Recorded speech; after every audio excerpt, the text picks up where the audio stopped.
ಪ್ರಾರಂಭ ಮಾಡಿ ಸರ್. ಎಲ್ಲರಿಗೂ ನಮಸ್ಕಾರ.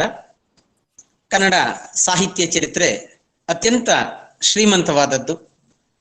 ಸಾಹಿತ್ಯ ಚರಿತ್ರೆ ಶ್ರೀಮಂತವಾಗಲಿಕ್ಕೆ ಶ್ರಮಿಸಿದಂತಹ ಮಹನೀಯರು ಸಾವಿರಾರು ಜನ. ಅಂತಹ ಮಹನೀಯರನ್ನ ಆಧುನಿಕ ವಿದ್ಯಾರ್ಥಿ ಸಮುದಾಯಕ್ಕೆ, ಇವತ್ತಿನ ಶಿಕ್ಷಣ ಪ್ರೇಮಿಗಳಿಗೆ, ಸಾಹಿತ್ಯಾಸಕ್ತರಿಗೆ, ಸಹೃದಯಗಳಿಗೆ ಪರಿಚಯಿಸುವಂತಹ ಕನ್ನಡ ಸಾಹಿತ್ಯ ಸಂವಾದ ಮಾಲೆಯನ್ನ ಆರಂಭ ಮಾಡಿದ್ದೇವೆ. ತುಮಕೂರು ಜಿಲ್ಲಾ ಕನ್ನಡ ಸಾಹಿತ್ಯ ಪರಿಷತ್ತು, ಶರಣ ಸಾಹಿತ್ಯ ಪರಿಷತ್ತು, ಟ್ಯಾಕಲ್ ಸಂಸ್ಥೆ ಮತ್ತು ಸರ್ಕಾರಿ ಪ್ರಥಮ ದರ್ಜೆ ಕಾಲೇಜು ಕುಣಿಗಲ್ನ ಕನ್ನಡ ವಿಭಾಗ ಮತ್ತು IQAC ವತಿಯಿಂದ ಹಮ್ಮಿಕೊಂಡಿರುವಂತಹ ಕನ್ನಡ ಸಾಹಿತ್ಯ ಸಂವಾದ ಮಾಲೆ 21ನೆಯ ಕಾರ್ಯಕ್ರಮಕ್ಕೆ ಎಲ್ಲ ಗಣ್ಯಮಾನ್ಯರನ್ನ, ಅತಿಥಿ ಅಭ್ಯಾಗತರನ್ನ, ಅಧ್ಯಕ್ಷತೆಯನ್ನು ವಹಿಸಿರ್ತಕ್ಕಂಥ ಗೌರವಾನ್ವಿತರನ್ನ, ತಮ್ಮೆಲ್ಲರನ್ನ ಆತ್ಮೀಯವಾಗಿ ಸ್ವಾಗತಿಸ್ತಾ, ಆತ್ಮೀಯರೇ, KS ನರಸಿಂಹಸ್ವಾಮಿ ಅವರು ಕನ್ನಡ ಸಾಹಿತ್ಯ ಚರಿತ್ರೆಯಲ್ಲಿ ಬಹಳ ದೊಡ್ಡ ಹೆಸರು. ಮೈಸೂರು ಮಲ್ಲಿಗೆಯ ಕವಿ ಅಂತ ಹೇಳಿ ಕರೆಸ್ಕೊಂಡವರು, ಬದುಕಲ್ಲಿ ಪ್ರೀತಿಯನ್ನ ಹಂಚಿದಂತವರು, ಸಾಹಿತ್ಯದ ಮೂಲಕ ವಾತ್ಸಲ್ಯದ ಮಮತೆಯನ್ನ ತೋರಿದಂತವರು, ಕನ್ನಡ ಸಾಹಿತ್ಯ ಚರಿತ್ರೆಯಲ್ಲಿ ಅಜರಾಮರವಾಗಿ ಉಳ್ಕೊಂಡಿರ್ತಕ್ಕಂಥ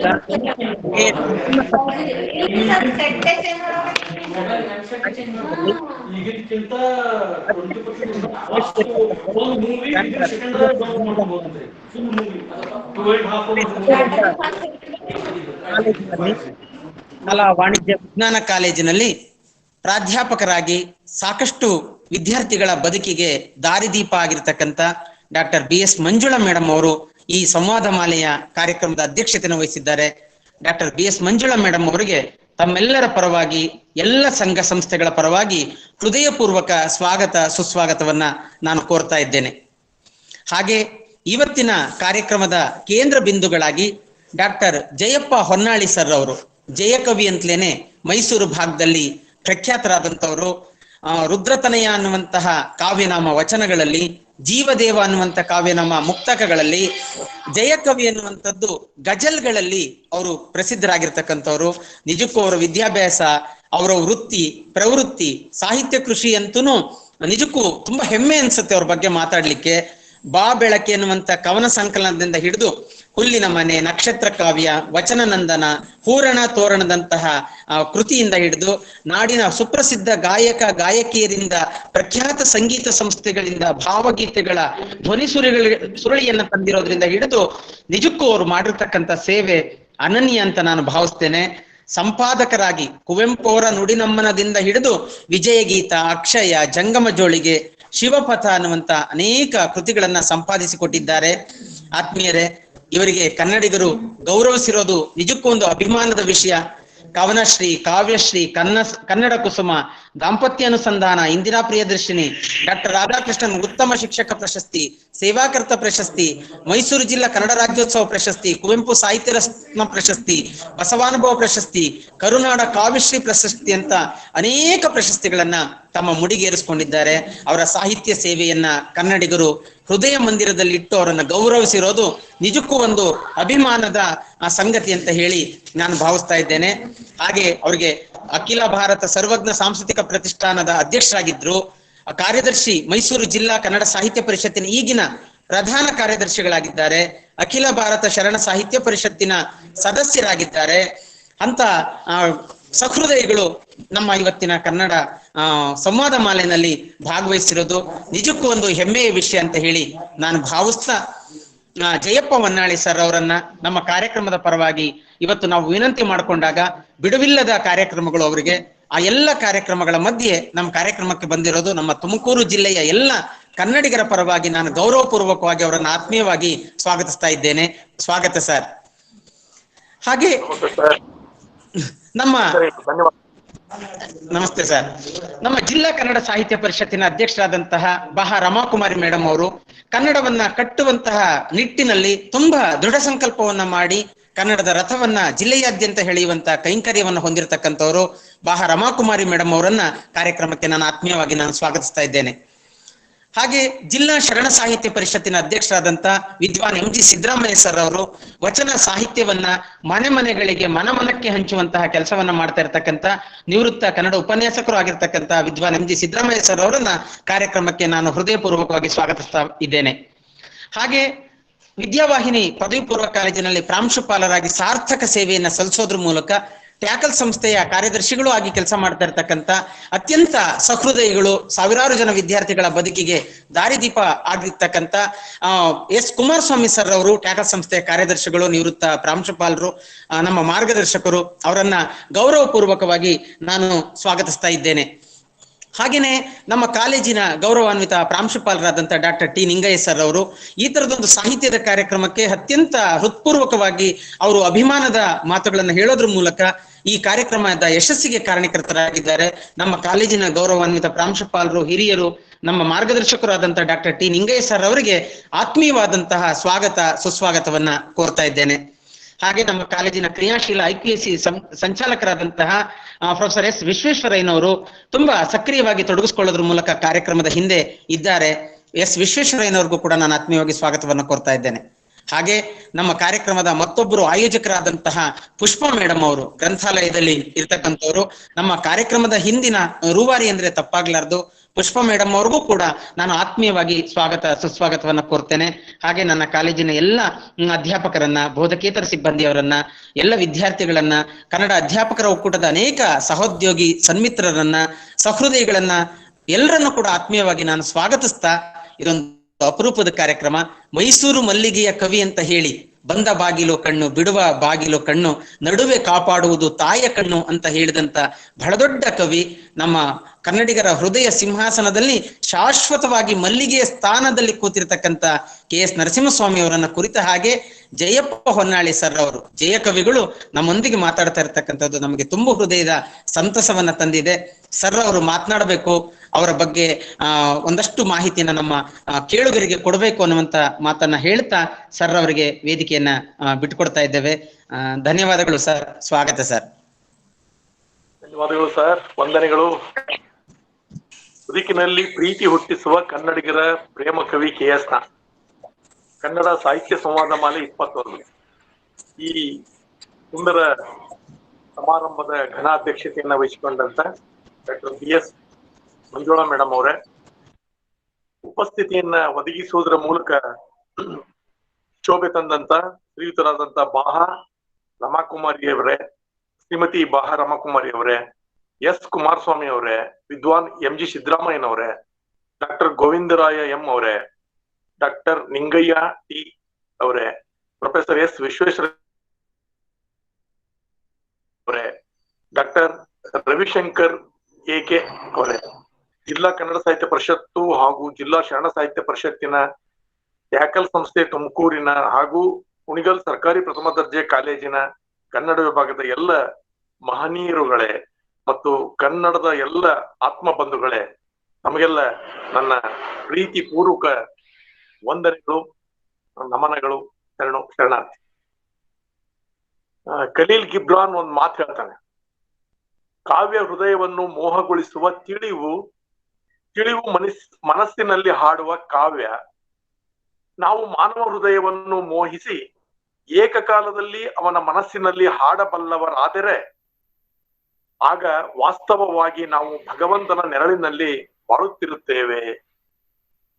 ಖಲೀಲ್ ಗಿಬ್ರಾನ್ ಈ ಮಾತನ್ನ ನಾನೇಕೆ ಇಲ್ಲಿ ಉದ್ಧರಿಸಿದೆ ಅಂತಂದ್ರೆ, KS ನ ಅವರು ಸತತವಾಗಿ ಸಂಕಷ್ಟದ ಬಿಸಿಲಲ್ಲಿದ್ದರೂ ಕೂಡ ಭಗವಂತನ ಇಂಥದೊಂದು ನೆರಳಿನಲ್ಲಿ ನಿರಂತರ ಬದುಕಿ ಬಾಳಿದವರು. ಅಂಗಾರವಾಗಬಹುದಾಗಿದ್ದಂತ ಬದುಕನ್ನ ಬಂಗಾರವಾಗಿಸಿಕೊಂಡವರು. ನನ್ನ ಪರಿಸ್ಥಿತಿ ಹೇಗಿದೆ ಅಂತಂದ್ರೆ, ಸಂಘಟಕರು ಮತ್ತು ನನ್ನ ಆತ್ಮೀಯ ಕವಿ ಮಿತ್ರರೆಲ್ಲ ಹೇಳಿದ್ರು KS ನವರ ಬಗ್ಗೆ ನಿಮಗೆ ಅನಿಸಿದ್ದನ್ನ ಮಾತಾಡಿ ಅಂತ.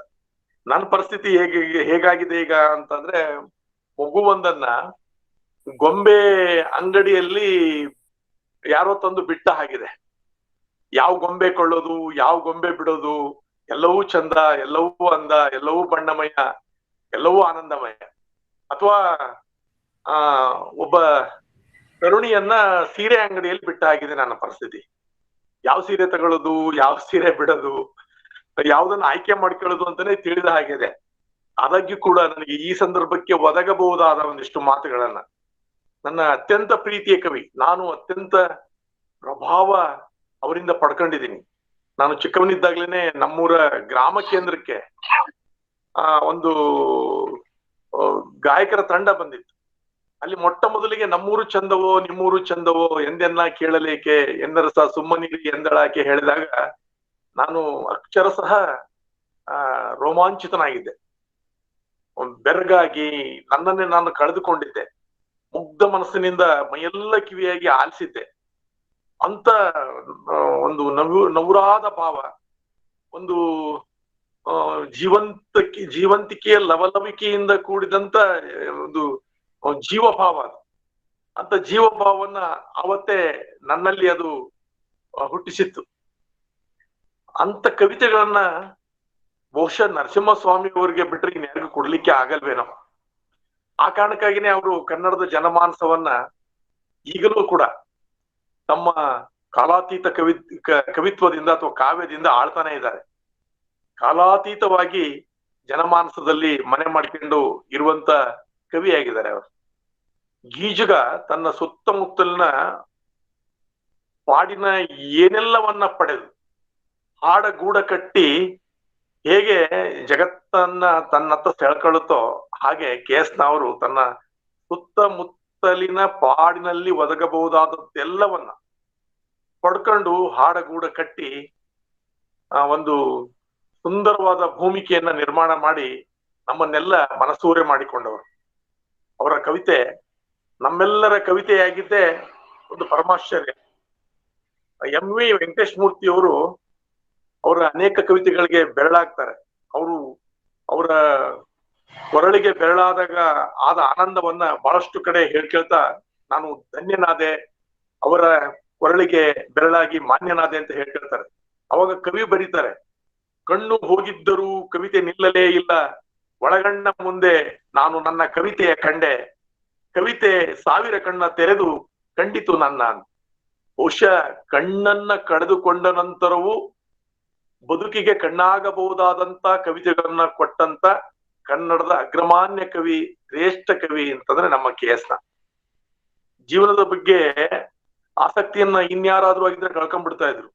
ಆದ್ರೆ ಸದಾ ಜೀವನ್ಮುಖಿಯಾಗಿ, ಸದಾ ಜೀವಪರವಾಗಿ, ಸ್ಮಶಾನಮುಖಿಯಾಗಿ ನಿಂತ ಬದುಕನ್ನೂ ಕೂಡ ಲವಲವಿಕೆಯಿಂದ ಜೀವನದ ಕಡೆಗೆ ತಿರುಗುವ ಹಾಗೆ ಮಾಡಬಲ್ಲಂತ ಧೀಶಕ್ತಿಯನ್ನ ಜೋಪಾನ ಮಾಡ್ಕೊಂಡು ತನ್ನ ಕಾವ್ಯದಲ್ಲಿ ನಿರಂತರವಾಗಿ ಪ್ರೇಮದ ಪ್ರವಾಹವನ್ನೇ ನಮ್ಮ ಮುಂದೆ ಹರಿಸಿ ಅದರಲ್ಲಿ ನಮ್ಮನ್ನೆಲ್ಲ ಪಾವನಗೊಳಿಸಿದಂತ ಒಂದು ಶ್ರೇಷ್ಠ ಕವಿಜೀವ. ಅವರು ಕವಿತೆ ಎಂದ್ರೇನು ಅಂತಂದು ತಮಗೆ ತಾವು ಪ್ರಶ್ನೆ ಮಾಡ್ಕೊಂಡು ಒಂದ್ ಕಡೆ ಹೇಳ್ತಾರೆ, ಕಣ್ಣು ಕಪ್ಪೆಯ ಚಿಪ್ಪಿನಗಲ ದೋಣಿ, ನೋಟ ಸಮುದ್ರದಂತ ಪ್ರಾಣಿ ಅಂತ. ಅದು ನನಗೆ ಬಹಳ ಇಷ್ಟ ಆಯ್ತು, ನಿಜ. ಆಮೇಲೆ ಮುಂದುವರೆದು ಹೇಳ್ತಾರೆ, ಕೆಲವು ಕವನಗಳು, ಕೆಲವು ಗೀತೆಗಳು, ಕೆಲವು ಪ್ರಯತ್ನಗಳು, ಕೆಲವು ಫಲಗಳು, ಕೆಲವು ದೂರದ ಬೆಳಕು, ಕೆಲವು ಹತ್ತಿರದ ದನಿಗಳು ಅಂತ. ಬಹುಶಃ ನೋವನ್ನ ತಮ್ಮ ಹೂವಿನ ದಳದಳದಂತ ಪದಗಳಲ್ಲಿ ತಮ್ಮ ನೋವನ್ನ ಹೂವಾಗಿಸ್ತ, ತಮ್ಮ ಯಾತನೆಯನ್ನ ಪರಿಮಳವಾಗಿ ಅಲ್ಲಿಂದ ದಾಟಿ ಹೋಗುವ ಹಾಗೆ ಮಾಡಿಕೊಂಡು ನೆಮ್ಮದಿ ಕಂಡವರು ನಮ್ಮ KS. GSS ಅವರು ಅವರ ಒಂದು ಅಭಿನಂದನಾ ಗ್ರಂಥದಲ್ಲಿ ಇದನ್ನ ಹೇಳಿದ್ದಾರೆ ಒಂದ್ ಕಡೆಗೆ, KS ಬದುಕು ಚಂದನ ಅಂತ. ಅದು ನನಗಂತೂ ತುಂಬಾ ಸಾರ್ಥಕವಾದ ಉಪಮೆ ಅನಿಸ್ತು KS ನರಸಿಂಹಸ್ವಾಮಿ ಅವ್ರಿಗೆ. ಯಾಕೆ ಅಂತಂದ್ರೆ KS ನರಸಿಂಹಸ್ವಾಮಿ ಅವರು ಬೇಂದ್ರೆ ಹೇಳಿದ ಹಾಗೆ ಬೆಂದವರು, ನೊಂದವರು. ಬೇಂದ್ರೆ ಆಗ್ತೀರಿ ಅಂತಂದು ಬೇಂದ್ರೆ ಏನ್ ಹೇಳಿದ್ರು ಆ ರೀತಿ ಬೆಂದೆ ಅಕ್ಕಿಯಿಂದ ಅನ್ನವಾದವರು, ಮಣ್ಣಿನಿಂದ ಚಿನ್ನವಾದವರು, ಜನಸಾಮಾನ್ಯರ ಕವಿಯವರು. ಆಮ್ಕ ಆದ್ಮಿ ಅಂತ ಅಂತವಲ್ಲ ನಾವು, ಆ ಆಮ್ಕ ಕವಿಯವರು, ಆಮ್ ಆದ್ಮಿಕ ಕವಿ. ಎಷ್ಟು ಜನಸಾಮಾನ್ಯರ ಕವಿ ಅಂತಂದ್ರೆ ನಮ್ಮೂರಲ್ಲಿ ಬಹಳಷ್ಟು ಜನ ಹುಡುಗರು ನಾವು ಇವರ ಕವಿ ಹೆಸರು ಗೊತ್ತಿಲ್ದೇನೆ ಇವರ ಹಾಡುಗಳನ್ನ ಹಾಡ್ತಾ ಇದ್ವಿ. ಅನೇಕ ಹಾಡುಗಳನ್ನ ನಾನ್ ನಂತರದಲ್ಲಿ KS ನರಸಿಂಹಸ್ವಾಮಿ ಅವರ ತೆರೆದ ಬಾಗಿಲು ನನಗೆ ಡಿಗ್ರಿಯಲ್ಲಿ ಪಠ್ಯವಾಗಿ ಬಂದ್ಮೇಲೆನೆ ಇವರ ಕವಿತೆಗಳು ಅಂತ ಗೊತ್ತಾಗಿತ್ತು ನನಗೆ. ಅಲ್ಲಿವರೆಗೆ ಇವ್ರ ಕವಿತೆಗಳು ಅಂತಾನೆ ಗೊತ್ತಿರಲಿಲ್ಲ. ಬಹಳಷ್ಟು ಜನಪದ ಕವಿತೆಗಳೇನೋ ಅನ್ನುವ ಹಾಗೆ ನಾವೆಲ್ಲ ಹಾಡ್ತಾ ಇದ್ವಿ, ಅವುಗಳನ್ನ ಆನಂದಿಸ್ತಾ ಇದ್ವಿ. ಅಂಥದೊಂದು ಆನಂದವನ್ನ ಜನಪದವೋ ಅನ್ನುವ ರೀತಿಯಲ್ಲಿ ಜನಪದವನ್ನ ಇವರ ಹಾಗೆ ಏನ್ರಿ ದುಡ್ಸ್ಕೊಂಡಿಲ್ಲ ಅಂತಲ್ಲ, ಇವರ ಹಾಗೆ ಮುಡಿಗೇರಿಸಿಕೊಂಡವ್ರು. ಅವ್ರು ಹೇಳ್ತಾರೆ ಜನರ ಉಸಿರು ನನ್ನ ಕವಿತೆ ಅಂತ. ಬಹುಶಃ ಕನ್ನಡದಲ್ಲಂತೂ ಇಲ್ವೇ ಇಲ್ಲ, ಇತರ ಭಾರತೀಯ ಕವಿಗಳಲ್ಲೂ ಇಂಥವ್ರು ಬಹಳ ಅಪರೂಪ ಮತ್ತು ವಿರಳ ಅಂತಾನೆ ನನ್ನ ಭಾವನೆ. ಬಾಳಿನ ಆಸೆಗೆ ಹಾಲ ನೆರೆಯುವ ಭಾವಗೀತೆ, ನಿಮ್ಮುಸಿರು ನನ್ನ ಕವಿತೆ. ಎಂತ ಅದ್ಭುತ ಮಾತು ನೋಡಿ ಅದು. ಋತುಗತಿಯಲ್ಲ, ಶೈಲಿ ಮತಿಯಲ್ಲ, ಶಬ್ದ ರತಿಯಲ್ಲ ನನ್ನ ಕವಿತೆ. ಪದಕವಿಲ್ಲ, ತಲೆ ಭಾರವಿಲ್ಲ, ನಿಮ್ಮುಸಿರು ನನ್ನ ಕವಿತೆ. ಅಹಂಕಾರವಿಲ್ಲ, ಅಲಂಕಾರವಿಲ್ಲ, ನಿಜಾಕಾರ ನನ್ನ ಕವಿತೆ. ನನ್ನ ಆಸೆಗಣ್ಣ ಬಂದರಿಗೆ ಬಂದ ತೆರನ್ನೌಕೆ ಈ ಕವಿತೆ. ಎಂತ ಅದ್ಭುತವಾದಂತ ಉಪಮೆ ರೂಪಕಗಳಲ್ಲಿನೇ ತಮ್ಮ ಕವಿತೆಯ ಬಗ್ಗೆ ಕವಿ ಹೇಳ್ತಾ ಹೇಳ್ತಾ ಹೇಳ್ತಾ ಬರ್ತಾರೆ. ಆಮೇಲೆ ಕಾಣದ ದೇವರು ಕಾಯ್ತಾನೆ ಅನ್ನೋದನ್ನ ಒಂದು ಕವಿತೆಯಲ್ಲಿ ಎಷ್ಟು ಮನೋಜ್ಞವಾಗಿ ಹೇಳ್ತಾರೆ ಅವರು ಅಂದ್ರೆ, ನೀನು ನನ್ನನ್ನು ಮರೆತು ಸುಮ್ಮನೆಯೇ ಇದ್ದು ಬಿಡು, ನಾನಿನಿಗೆ ಕಾಣುವುದೇ ಇಲ್ಲ ಸಹಜ. ನೀನು ನನ್ನನ್ನು ಮರೆತು ಸುಮ್ಮನೆಯೇ ಇದ್ದು ಬಿಡು, ನಾನಿನಿಗೆ ಕಾಣುವುದೇ ಇಲ್ಲ ಸಹಜ. ಕಣಿವೆಯಲ್ಲಿ ಹರಿಯುತ್ತಿದೆ ಹೆಸರಿಲ್ಲದೊಂದು ಹೊಳೆ, ಕಣಿವೆಯಲ್ಲಿ ಹರಿಯುತ್ತಿದೆ ಹೆಸರಿಲ್ಲದೊಂದು ಹೊಳೆ. ಅದರ ಕತೆ ಹೇಳುವೆನು ನಿನಗೆ ನಾಳೆ, ಅದರ ಕತೆ ಹೇಳುವೆನು ನಿನಗೆ ನಾಳೆ. ಬಹುಶಃ ಈ ತೆರನಾದಂತ ಒಂದು ಭಾವದೀಪ್ತಿಯನ್ನ, ಭಾವ ಶ್ರೀಮಂತಿಕೆಯನ್ನ ಕನ್ನಡದ ಬಹಳಷ್ಟು ಕವಿಗಳಲ್ಲಿ ಹುಡುಕಿದರೂ ಸಿಗಲಾರದಂತ ಈ ಭಾವ ಶ್ರೀಮಂತಿಕೆಯನ್ನ ನಾನು ಕಂಡು ಬೆರಗಾಗಿದ್ದೇನೆ. ಅಷ್ಟೇ ಅಲ್ಲ, ಮುಖ ವಿಸ್ಮಿತನಾಗಿದ್ದೀನಿ. ಅವರ ಹುಟ್ಟುಹಬ್ಬದ ಕುರಿತಾದಂತ ಈ ಕವನ ನನಗೆ ತುಂಬಾ ಕಾಡಿತ್ತು. ಉಡುಗೊರೆಗಳಿಲ್ಲ, ಕೊಡುವವರಿಲ್ಲ, ಹುಟ್ಟಿದ್ದು ಬೆಳೆ ಹರ್ಷ. ನನ್ನ ಮಕ್ಕಳಲ್ಲಿ ಇಟ್ಕೊಂಡು ಸುಲಭ. ಮತ್ತೆ ಎರಡರ ಜೊತೆಗೆ ಇಂದಿನ ವಿಶೇಷ ಬೆಲ್ಲದ ಪಾಯಸ. ನನಗೆ ತುಂಬಾ ಕಾಡಿದ ಸಾಲು ಅಂತಂದ್ರೆ, ಉಡುಗೊರೆಗಳಿಲ್ಲ, ಕೊಡುವವರಿಲ್ಲ, ಹುಟ್ಟಿದ್ದು ಬೆಳ್ಳಗಿರುವುದೊಂದೇ ಇವನಿಗೊಂದು ಹರ್ಷ. ಅವರ ಬದುಕು ಮತ್ತು ಬರ ಎರಡು ಬೆಳ್ಳಗೆ, ಎರಡು ಶುಭ್ರ, ಎರಡೂ ಉಜ್ವಲವಾದಂಥವು. ಒಂದು ಸಾತ್ವಿಕ ಸಂಪನ್ನತೆಯಿಂದ ಕೂಡಿದ ಬದುಕು ಮತ್ತು ಬರಹವನ್ನ ನಾವು ಕವಿ KS ಅವರಲ್ಲಿ ಕಾಣ್ತೀವಿ. ನಾನು 1990ರಲ್ಲಿ ಮೈಸೂರು ಜಿಲ್ಲಾ ಮೈಸೂರಿನಲ್ಲಿ ಕನ್ನಡ ಸಮ್ಮೇಳನ, ಸಾಹಿತ್ಯ ಸಮ್ಮೇಳನ, ಅದರ ಜನಾಧ್ಯಕ್ಷತೆಯನ್ನ ನಮ್ಮ ಈ ಪ್ರೇಮ ಕವಿ ವಹಿಸ್ಕೊಂಡಂತ ಸಂದರ್ಭ ನನಗೆ ತುಂಬಾ ಕುತೂಹಲ ಇತ್ತು. ನಾನು ಅವರನ್ನ ರಾಜ್ಕುಮಾರ್ನ ಹಾಗೆ, ವಿಷ್ಣುವರ್ಧನರ ಹಾಗೆ, ಇನ್ಯಾರ್ಯಾರೋ ಹೀರೋಗಳ ಹಾಗೆ ಕಲ್ಪನೆ ಮಾಡ್ಕೊಂಡಿದ್ದೆ. ಅವರ ಹೆಂಡತಿಯನ್ನ ಹೇಮಮಾಲಿನಿಯ ಹಾಗೆ, ಭಾರತೀಯ ಏನೇನೋ ಅತ್ಯಂತ ಕಲ್ಪನೆಗಳನ್ನ ಮಾಡ್ಕೊಂಡು ಬಂದಿದ್ದೆ. ನನಗೆ ಅಲ್ಲಿ ಬಂದಾಗ ನಿಜಕ್ಕೂ ಹೇಳ್ಬೇಕಂದ್ರೆ ತುಂಬಾ ನಿರಾಶೆ ಆಗಿತ್ತು ನನಗೆ. KS ನರಸಿಂಹಸ್ವಾಮಿ ಅವರು ಅಂತಂದ್ರೆ ಒಂದು ರೀತಿಯ ನನಗೆ ನನ್ನ ದೃಷ್ಟಿಯಲ್ಲಿ ಆತನಷ್ಟು ಚಲವಳಿಕೆ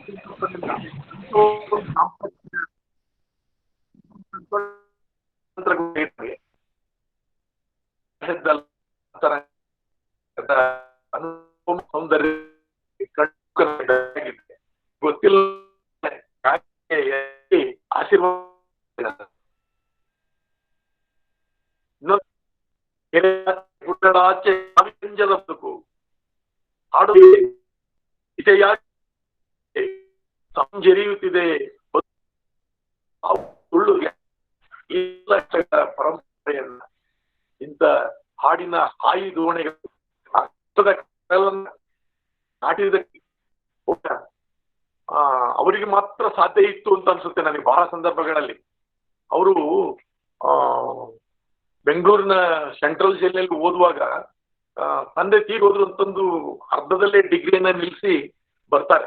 ಆನಂತರ ಮಾಡಿದ ಸಾಧನೆ ಏನು ಅಂತಂದ್ರೆ, ಅದೇ ಬೆಂಗಳೂರು ವಿವಿಯಿಂದ ಗೌರವ ಡಾಕ್ಟರೇಟ್ ಪಡ್ಕೊಳ್ತಾರೆ ತಮ್ಮ ಸಾಧನೆ ಮತ್ತು ಸಿದ್ಧಿಗಾಗಿ. GSS ಹುಟ್ಟುಹಬ್ಬದ ಒಂದು ಅಭಿನಂದನೆ ಹೇಳಕ್ಕೆ ಅವ್ರ ಹತ್ರ ಹೋದಾಗ ಅವ್ರಿಗೆ ಯಾವುದೋ ಒಂದು ಪ್ರಶಸ್ತಿ ಬೇರೆ ಬಂದಿರ್ತದೆ. ಅದಕ್ಕಾಗಿ GSS ಬಹಳ ಪ್ರೀತಿಯಿಂದ, ಅಂದ್ರೆ GS ಶಿವರುದ್ರಪ್ಪನವರು ಅವ್ರಿಗೆ ಅಭಿನಂದಿಸ್ತಾರೆ. ಅವಾಗ ಒಳಗಿರುವ ಹೆಂಡತಿ ಹೊರಗಿನಿಂದನೇ ಕೂಗ್ತಾ ಬರ್ತಾರೆ, ಕವಿಗಳಿಗೆ ಅಭಿನಂದನೆಗಳು ಅಂತ GSS. ಆಗ ಪ್ರಶಸ್ತಿ ಬಂದದ್ದಕ್ಕೆ ಅಂತಂದು ಕೂಡ ಸೇರಿಸ್ತಾರೆ. ಅದನ್ನ ಕೇಳ್ಕೊಂಡಂತ ಅವರ ಹೆಂಡತಿ ಹೇಳ್ತಾರೆ, ತಗಡುಗಳಿಂದ ಏನಪ್ಪಾ, ಅವುಗಳನ್ನ ಒರೆಸಿ ಆ ಕಡೆ ಈ ಕಡೆ ಎತ್ತಿಟ್ಟು ಸಾಕಾಗಿ ಹೋಗಿದೆ. ದುಡ್ಡಾದ್ರೂ ಕೊಟ್ಟಿದ್ರೆ ತರಕಾರಿಗೋ ಮಾತ್ರೆಗೋ ಆಗಿರೋದು. ಇಲ್ಲಿ ಒಂದು ಹೆಪ್ಪು ಕಟ್ಟಿದ ನೋವು, ವಿಷಾದ ಎಲ್ಲ ಈ ಮಾತುಗಳಲ್ಲಿ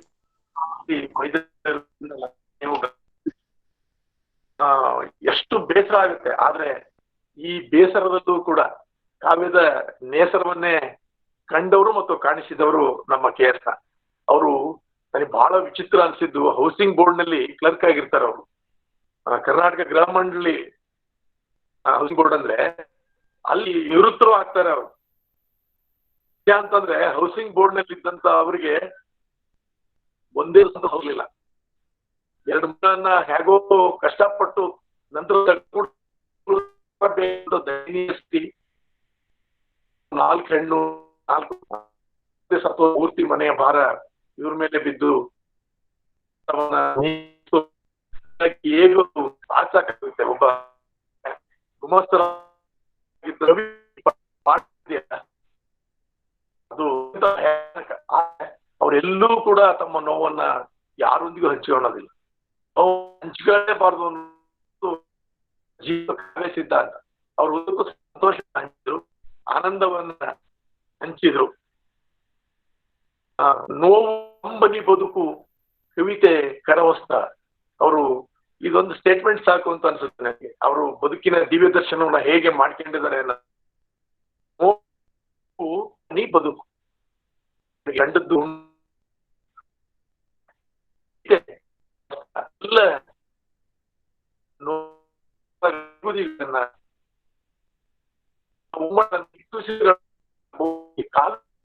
ಪಡೆ ಮೇಲೆ ಕಾವ್ಯ ಮಾತಿಂದ ತನ್ನ ಹೆರಳಲ್ಲಿ ಬೆರಳಾಡಿಸ್ಕೊಂಡು ಅಥವಾ ಹಣೆಯನ್ನ ನೇವರಿಸ್ಕೊಂಡು ಮುತ್ತಿಡ್ಸ್ಕೊಂಡು ಆನಂದವನ್ನ ಪಡಿತಾ ಇದ್ರು. ಒಂದು ಅದ್ಭುತವಾದ ಬದುಕನ್ನ ಆ ಕಾರಣಕ್ಕಾಗಿ ಕಟ್ಟಿಕೊಳ್ಳಲು ಸಾಧ್ಯ ಆಯ್ತು ಮತ್ತು ನಮ್ಮ ಮುಂದೆ ಅಂತ ಬದುಕಿಗೆ ಮಾರ್ಗದರ್ಶನ ಮಾಡ್ಲಿ. ಒಂದೇ ಹೇಳೋ ಹಾಗೆ, ನೊಂದ ನೋವನ್ನಷ್ಟೇ ಹಾಡಲೇಬೇಕೇನು, ಬೇಡವೇ ಯಾರಿಗೂ ಸಿರಿಮಲ್ಲಿಗೆ. ಇದು ಆ ಯಾತನೆಯ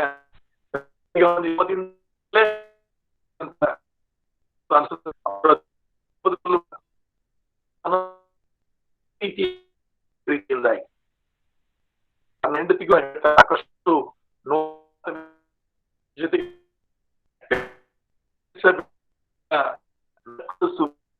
ನಟಿಸ್ಬಿಡೇನು ಅವ್ರು ನಟಿಸ್ತಾ ಇದ್ರು ಅಂತಂದ್ರೆ ಇವರ ಇಡೀ ಬದುಕಿನಲ್ಲಿ ಅದು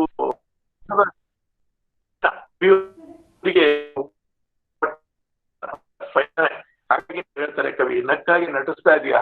ಇಲ್ಲ, ನಗ್ಬೇಕು. ಅಂದ್ರೆ ಕವಿ ಅಗಾಧವಾದ ತಿಳಿವಿರೋದ್ರಿಂದ ನಗ್ತಾ ಇದ್ದಾರೆ, ಆದ್ರೆ ಆಕೆಗೆ ನಗಕ್ಕಾಗ್ತಾ ಇಲ್ಲ. ನಕ್ಕ ಹಾಗೆ ನಟಿಸಬೇಡ, ನಕ್ಕು ಬಿಡು ಸುಮ್ಮನೆ, ಬೆಳಕಾಗಲಿ ತಂಪಾಗಲಿ ನಿನ್ನೊಲವಿನ ಒಳಮನೆ. ಒಳಗಡೆ ಬೇಗುದಿ ಇದೆ, ಬೆಂಕಿ ಇದೆ.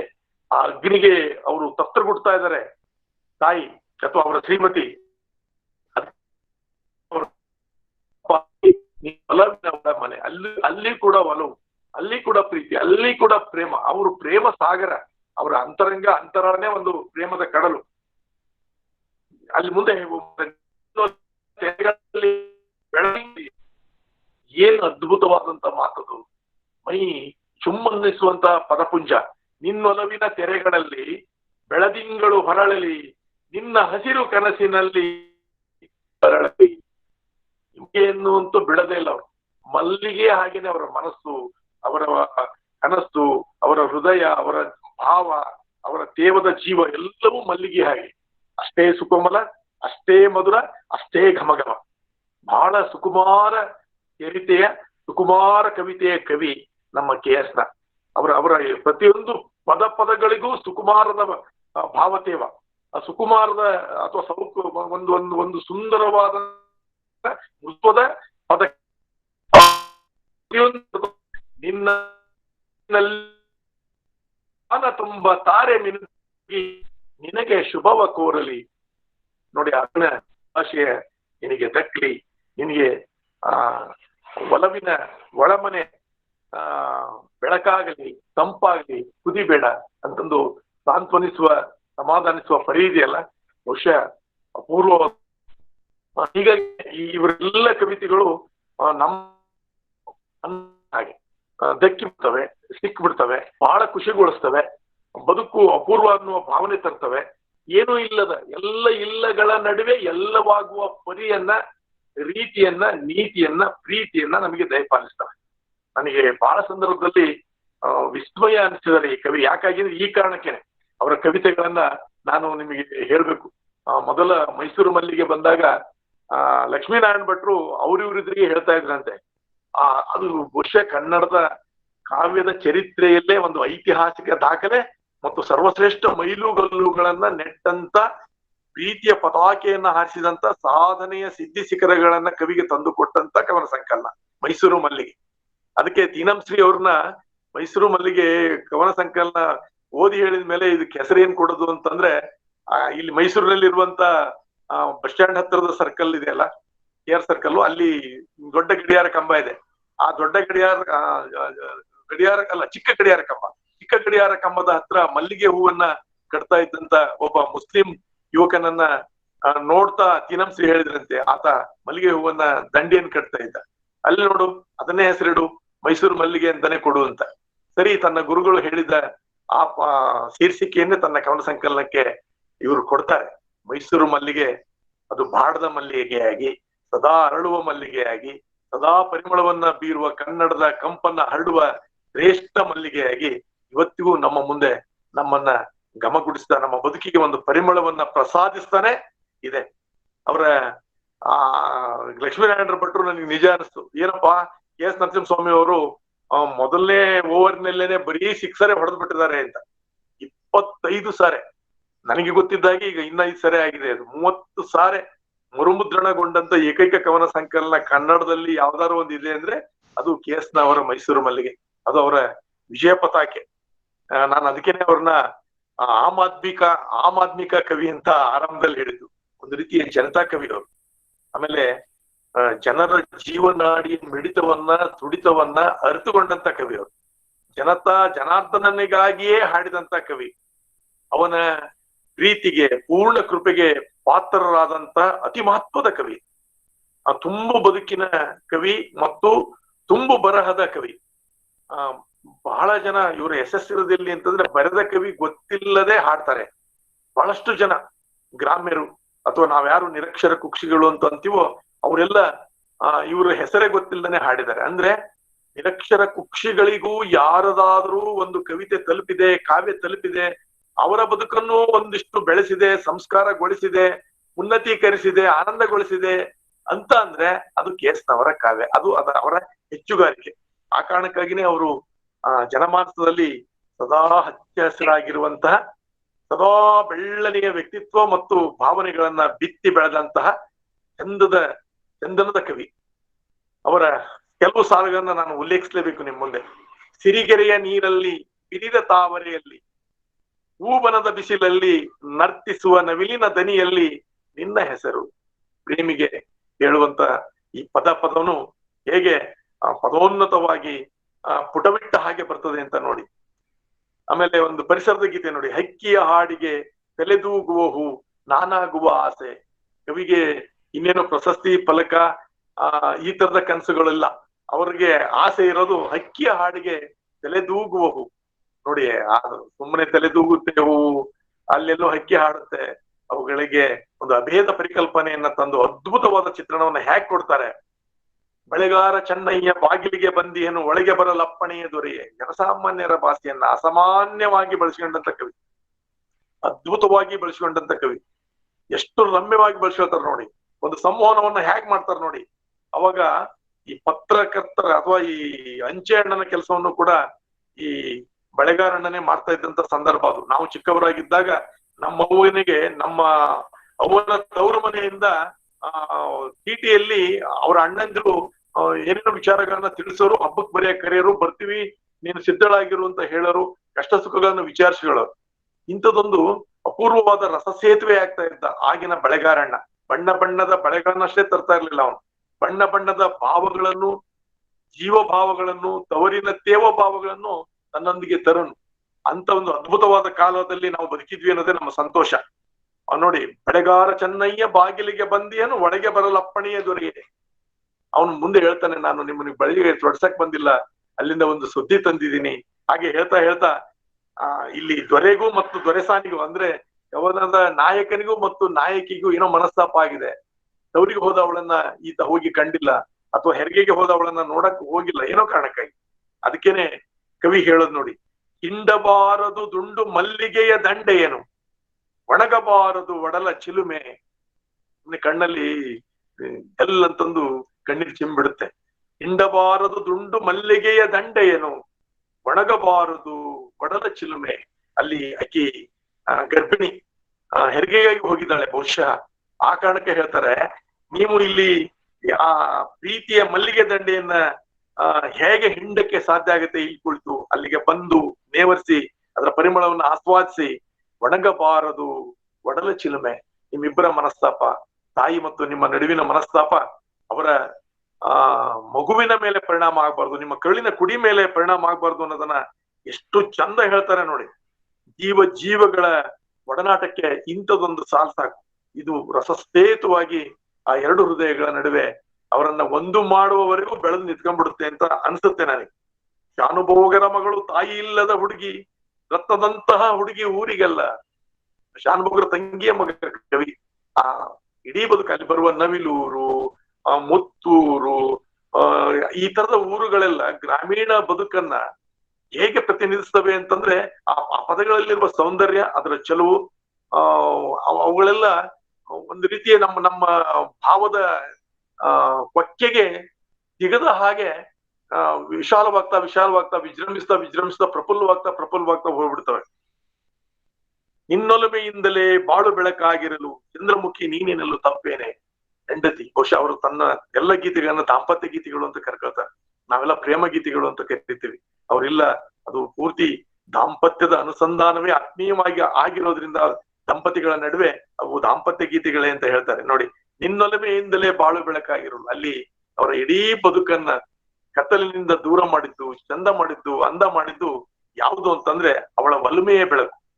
ಚಂದ್ರಮುಖಿ ನೀನಿನಲ್ಲೂ ತಪ್ಪೇನೆ, ಅವಳ ಚಂದ್ರನಂತ ನಗುವಿನ ಬೆಳಕಿದೆಯಲ್ಲ, ಅವರ ಎಲ್ಲ ಕತ್ತಲಿಗೆ ಹೂರಣವಾಗಿದ್ದು, ತೋರಣವಾಗಿದ್ದು, ಏನೆಲ್ಲವೂ ಆಗಿ ಒದಗಿ ಬಂದದ್ದು. ಅದನ್ನ ಹೇಗೆ ಹೇಳ್ತಾರೆ ಅಂತ, ನಿಮಗೆ ರಾಯರು ಬಂದರು ಮಾವನ ಮನೆಗೆ ರಾತ್ರಿ ಆಗಿತ್ತು, ಹುಣ್ಣಿಮೆ ಹರಿಸಿದ ಬಾನಿನ ನಡುವೆ ಚಂದಿರ ಬಂದಿತ್ತು. ಬಹುಶಃ ಇದು ನನ್ನ ಕಾಲದ ಮಧುಮಕ್ಕಳಿಗೆ, ಅದರಲ್ಲೂ ವಿಶೇಷವಾಗಿ ಹಳೆಯಂದರಿಗೆ ಇದು ಒಂದು ರೀತಿಯ ಆತ್ಮಗೀತೆನೇ ಆಗ್ಬಿಟ್ಟಿದೆ. ಇದನ್ನ ಹಾಡ್ದವ್ರಿಲ್ಲ, ಕೇಳದವ್ರಿಲ್ಲ, ಇದನ್ನ ಮತ್ತೆ ಆಲಿಸಿದವ್ರಿಲ್ಲ. ವಿಶೇಷತೆ ಏನು ಅಂದ್ರೆ, ಎಷ್ಟು ಸರಿ ಕೇಳಿದ್ರು ಮತ್ತೆ ಕೇಳಿಸಿಕೊಳ್ಳುವ, ಕೇಳಿಸಿ ಆನಂದವನ್ನ ಪ್ರಸಾದಿಸುವ, ಅದ್ಭುತವೆನ್ನುವ ಹಾಗೆ ಸಿಕ್ಕುವ ಕವಿತೆ ಇದು. ಆಮೇಲೆ ಇನ್ನೊಂದು ಕವಿತೆ ಅವರದು, ಒಂದಿರುಳ ಕನಸಿನಲ್ಲಿ ನನ್ನವಳ ಕೇಳಿದೆನು ಚಂದ ನಿನಗಾವುದೆಂದು, ನಮ್ಮೂರು ನವಿಲೂರು ನಿಮ್ಮೂರು ಹೊನ್ನೂರು ಚಂದ ನಿನಗಾವುದೆಂದು. ಎಂತ ಮಧುರವಾದ ಸುಕೋಮಲವಾದ ಭಾವದಿಂದ ರಚಿಸ್ತಾರೆ. ಕವಿಗೆ ತನ್ನೂರು ಶ್ರೇಷ್ಠನೋ ಅಥವಾ ಆಕೆಗೆ ಇನ್ನೂ ತವರೂರೇ ಶ್ರೇಷ್ಠ ಅನ್ಸುತ್ತೋ ಅನ್ನುವ ಒಂದು ಪ್ರಶ್ನೆ ಕಾಡ್ತಾ ಇದೆ. ಅದನ್ನ ಎಷ್ಟು ಮಧುರವಾಗಿ ಕೇಳ್ತಾರೆ. ಅದಕ್ಕೆ ಅವಳು ಹೇಳೋದು ಅಷ್ಟೇ ಚಂದದ ಉತ್ತರ. ನಮ್ಮೂರ ಕನಸಿದನು ನಿಮ್ಮೂರ ಮಂಚದಲ್ಲಿ ವಿಸ್ತರಿಸಿ ಹೇಳಬೇಕೆ, ನನ್ನೂರು ಚಂದ ನಿನ್ನೂರು ಚಂದ ಅನ್ನುವ ಪ್ರಶ್ನೆಗೆ, ನಿನ್ನೂರ ಚಂದ ನನ್ನೂರ ಚಂದ ಅನ್ನುವ ಪ್ರಶ್ನೆಗೆ ಎರಡೂ ಊರುಗಳು ನನ್ನ ಎರಡು ಕಣ್ಣುಗಳು, ನನ್ನ ಒಂದು ಹೃದಯ ಆದ್ರೆ ಇನ್ನೊಂದು ಮನಸ್ಸು ಅಂತಂದು ಹೇಳ್ತಾ, ಒಂದು ಪ್ರೇಮ ನಿವೇದನೆಗೆ, ಪ್ರೇಮ ಪ್ರಶ್ನೆಗೆ ಪ್ರೇಮ ನಿವೇದನೆಯ ಉತ್ತರವನ್ನ ಕೊಡ್ತಾ ಸಾಗುವಂತ ಪರಿ ಅಂತೂ ಅದ್ಭುತವಾದದ್ದು. ಆಮೇಲೆ ತನ್ನ ಪ್ರೀತಿಯನ್ನ ಪರೀಕ್ಷೆಗೆ ಒಳಪಡಿಸ್ಬೇಕು ಅಂತ ಕವಿ ತನ್ನ ಎದೆಯೊಡತಿಗೆ ಪ್ರಶ್ನೆ ಆದಾಗ ಅವಳು ಹೇಳೋದು, ನಿನ್ನ ಪ್ರೇಮದ ಪರಿಯೇ ನಾನರಿ ಅಲ್ಲಲ್ಲ. ಈತನೇ ಆಕೆ ಹೇಳುದು. ಆಕೆಯ ಪ್ರೀತಿಯ ಆಳಾಗಲಗಳನ್ನ ಅರಿಯದೆ ಹೋದಾಗ, ನಿನ್ನ ಪ್ರೇಮದ ಪರಿಯ ನಾನರಿಯೇ ಕನಕಾಂಗಿ ನಿನ್ನೊಳಿದೆ ನನ್ನ ಮನಸ್ಸು.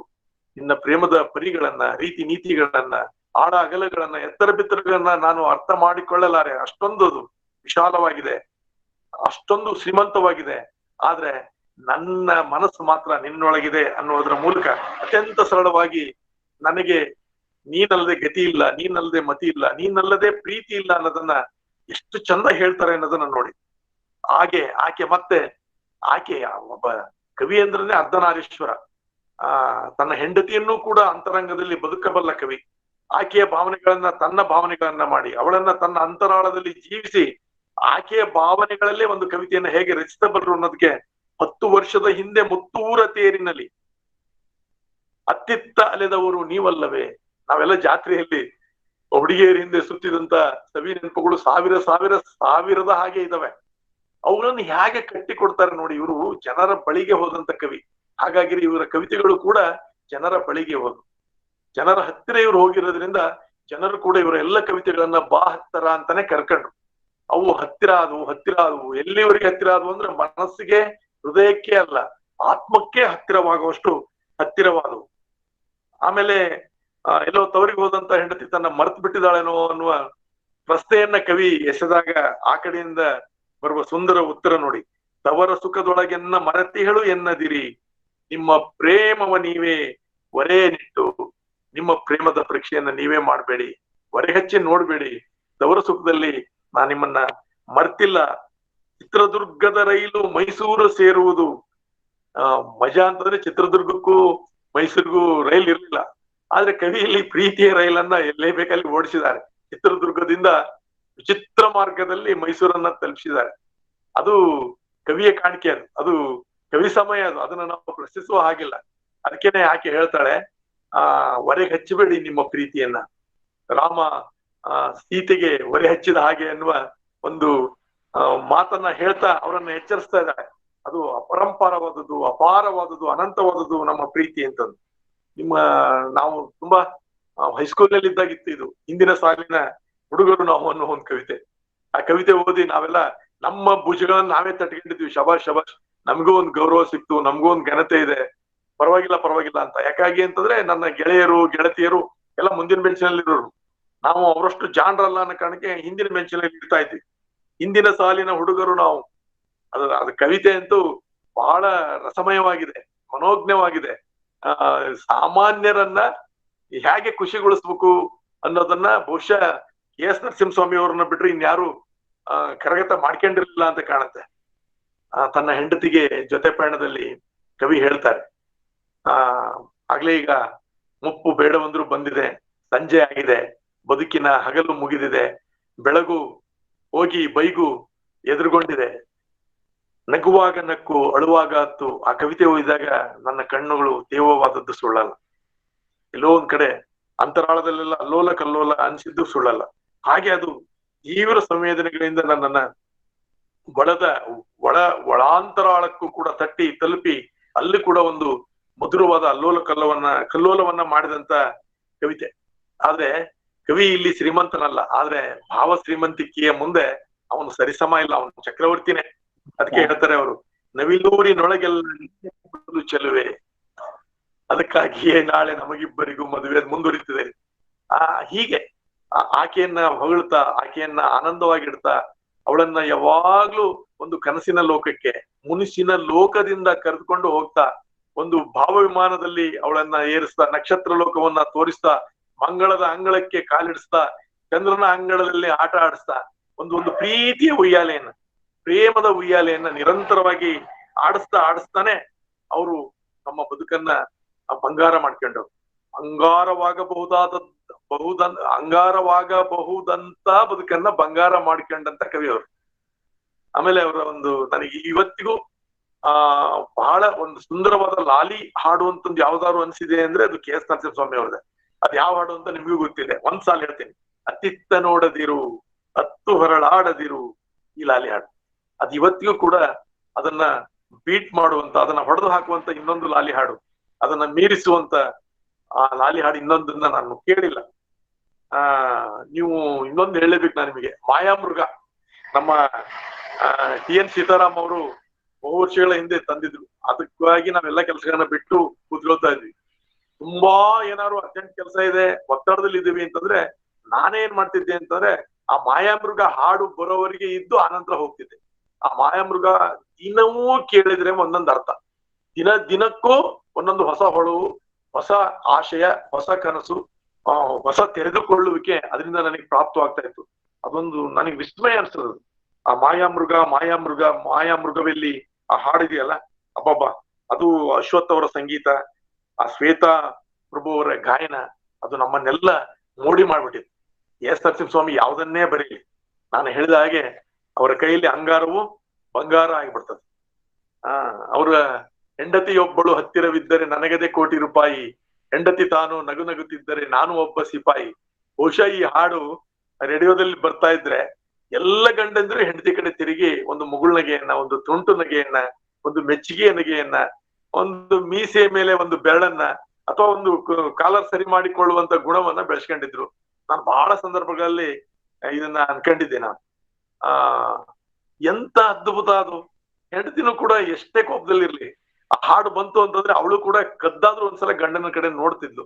ಗಂಡನ ತನ್ನೆಗೆ, ಗಂಡನ ಮುಗುಳ್ನಗೆಗೆ, ಗಂಡನ ಒಂದು ಚುಡಾಯಿಸುವಿಕೆಗೆ ತನ್ನನ್ನ ತಾನು ಪಕ್ಕು ಮಾಡಿಕೊಳ್ತಾನೆ ಆನಂದಿಸ್ತಾ ಇದ್ಲು. ಆ ದಿನ ನನಗೆ ಇನ್ನೂ ನೆನಪಿದೆ. ನನ್ನ ಮಾವನ ಮನೆಯಲ್ಲಿ ಆ ಹಾಡು ಬಂದಾಗ ನನ್ನ ಸೋದರ ಮಾವ ತನ್ನ ಹೆಂಡತಿ ಕಡೆ ನೋಡಿ ಕಣ್ ಕುಕ್ಕಿದ್ದು. ಅವಾಗೆಲ್ಲ ನಾನು ನಕ್ ಹಾಕಿದ್ದೆ. ಅದು ಗೊತ್ತಾಯ್ತು ಅಂತಂದ್ಬಿಟ್ಟು ನನ್ನ ಅತ್ತೆ ತುಂಬಾ ನಾಚ್ಕೊಂಡ್ಬಿಟ್ಟಿದ್ಲು. ಧೂಪ್ದಳ್ಳಿಯಲ್ಲಿ ಅದು. ಹಾಗಾದ್ರೆ ಬರೀ ಪ್ರೀತಿಯ ಕವನಗಳನ್ನೇ, ಬರೀ ಪ್ರೇಮದ ಕವನಗಳನ್ನೇ, ಸ್ನೇಹದ ಕವನಗಳನ್ನೇ ಬರೆದ್ರ ಕವಿ? ಇಲ್ಲ, ಅಲ್ಲಿ ವಿಷಾದದ ಕವನಗಳಿದಾವೆ, ತತ್ವದ ಕವನಗಳಿದಾವೆ, ಅನುಭವದ ಕವನಗಳಿದಾವೆ, ಅನುಭಾವದ ಕವನಗಳಿದಾವೆ, ಸಮಾಜವನ್ನ ತಿದ್ದುವ, ಅದರ ಓರೆಕೋರೆಗಳನ್ನ ಸರಿಪಡಿಸುವ ಅವರ ಬಹಳಷ್ಟು ಕವಿತೆಗಳು ಕನ್ನಡಿಗಳಾಗಿದ್ದಾವೆ. ಆ ಕನ್ನಡಿಗಳಲ್ಲಿ, ಅವರ ಕವಿತೆಯ ಕನ್ನಡಿಗಳಲ್ಲಿ ತನ್ನ ಓರೆಕೋರೆಗಳನ್ನ ಸಮಾಜ ಸಾಕಷ್ಟು ತಿದ್ದಿಕೊಂಡು ಸುಂದರವಾಗಿದೆ. ಬಹಳಷ್ಟು ಆ ತೆರನಾದ ಓರೆಕೋರೆಗಳನ್ನ ಕನ್ನಡದ ಸಮಾಜ ಎಸ್ ನ ಅವರ ಕನ್ನಡ ಕವಿತೆಯ ಕನ್ನಡಿಯಲ್ಲಿ ಬಹಳಷ್ಟು ಓರೆಕೋರೆಗಳನ್ನ ತಿದ್ಕೊಂಡು ತನ್ನ ಸಂಸಾರವನ್ನ ಸುಂದರಗೊಳಿಸಿಕೊಂಡಿದೆ, ಶ್ರೇಷ್ಠಗೊಳಿಸಿಕೊಂಡಿದೆ, ಭಾವದೀಪ್ತವಾಗಿಸಿಕೊಂಡಿದೆ.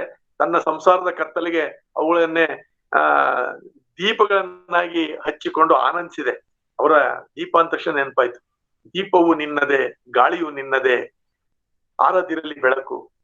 ಏನು ಅದ್ಭುತವಾದಂತ, ಸರಳವಾದ, ಸುಂದರವಾದ ಪದಗಳಲ್ಲಿ ಏನೆಲ್ಲವನ್ನೂ ಹೇಳಿದಂತ ಸಾಲಿದೆ.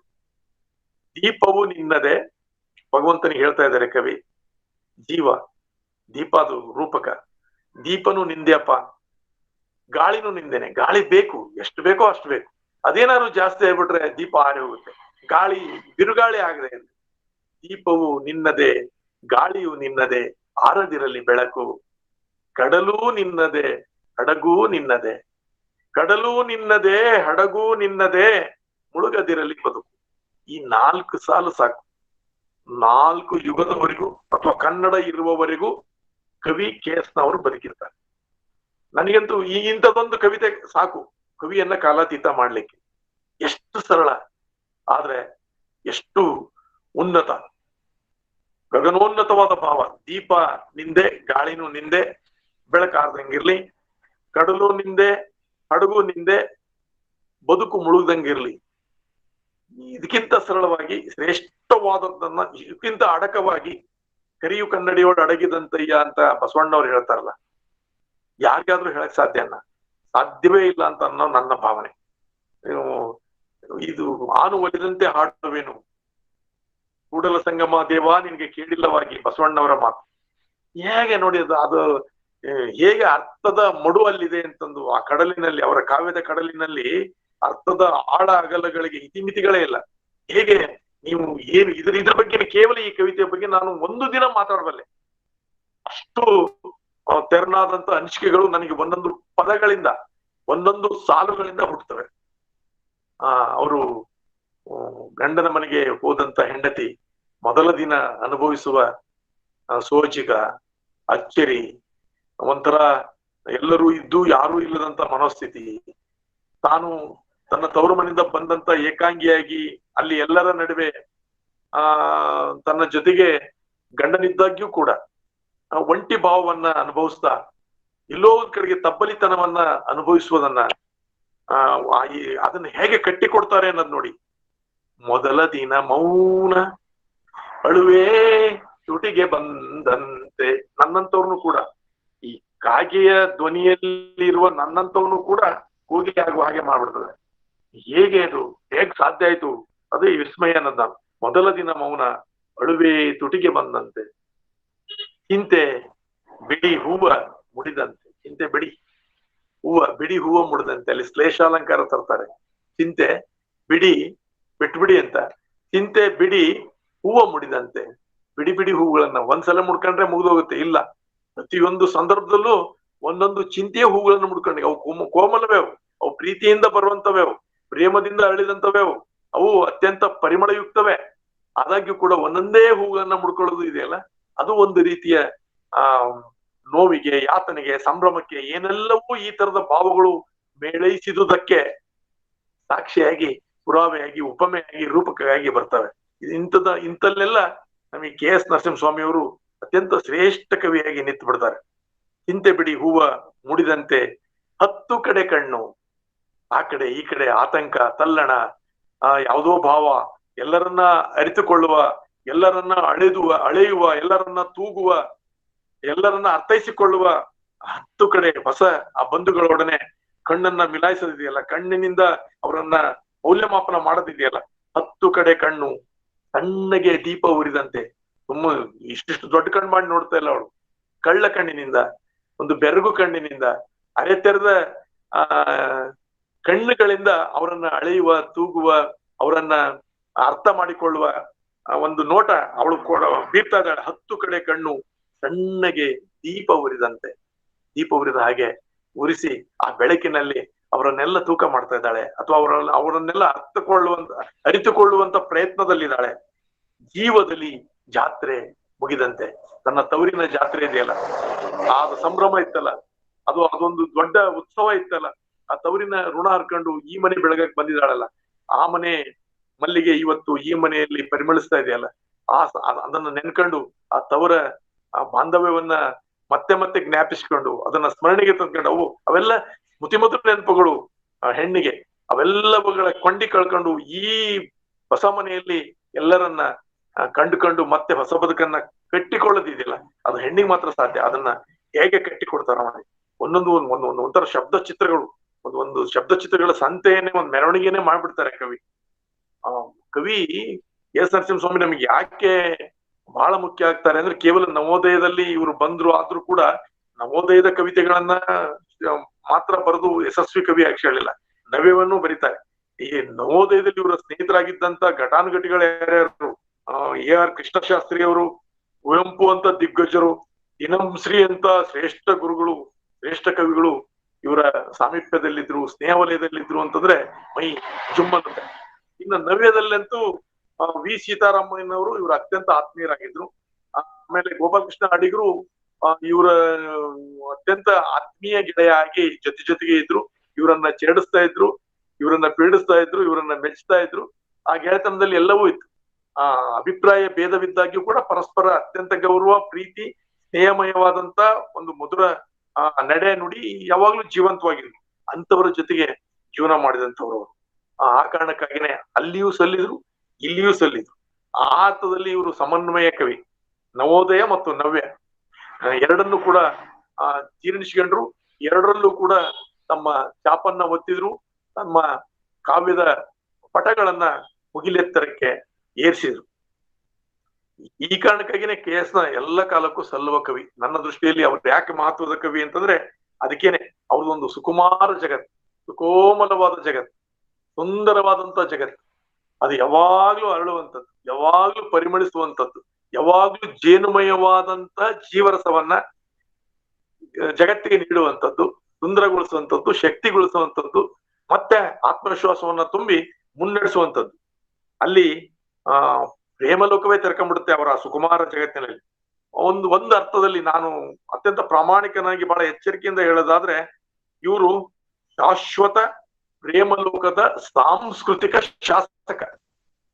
ಕನ್ನಡದ ಶಾಶ್ವತ ಪ್ರೇಮಲೋಕದ ಸಾಂಸ್ಕೃತಿಕ ಶಾಸಕ ಯಾರಾದ್ರೂ ಇದ್ದಾರೆ ಅಂತಂದ್ರೆ ಅದು ನಮ್ಮ KS. ಯಾಕಂದ್ರೆ ಇಡೀ ಅವರ ಹಾಡು ಹಸೆಗಳಲ್ಲಿ ನೀವು ನೋಡ್ತಾ ಬಂದ್ರೆ ಅಲ್ಲಿ ಈ ಮಣ್ಣಿನ ವಾಸನೆ ಇದೆ, ಈ ಮಣ್ಣಿನ ಒಂದು ಚುಮು ಘಮ ಘಮ ಇದೆ. ಅವೆಲ್ಲ ಈ ಮಣ್ಣಿನ ಗಂಧದಿಂದ ಹೊರಹೊಮ್ಮಿದಂತ, ಚಂದದಿಂದ ಚಿಮ್ಮಿದಂತ ಅಪ್ಪಟ ಕವಿತೆಗಳು. ಅದರಲ್ಲಿ ಎರಡು ಮಾತು ಇಲ್ಲೇ ಇಲ್ಲ.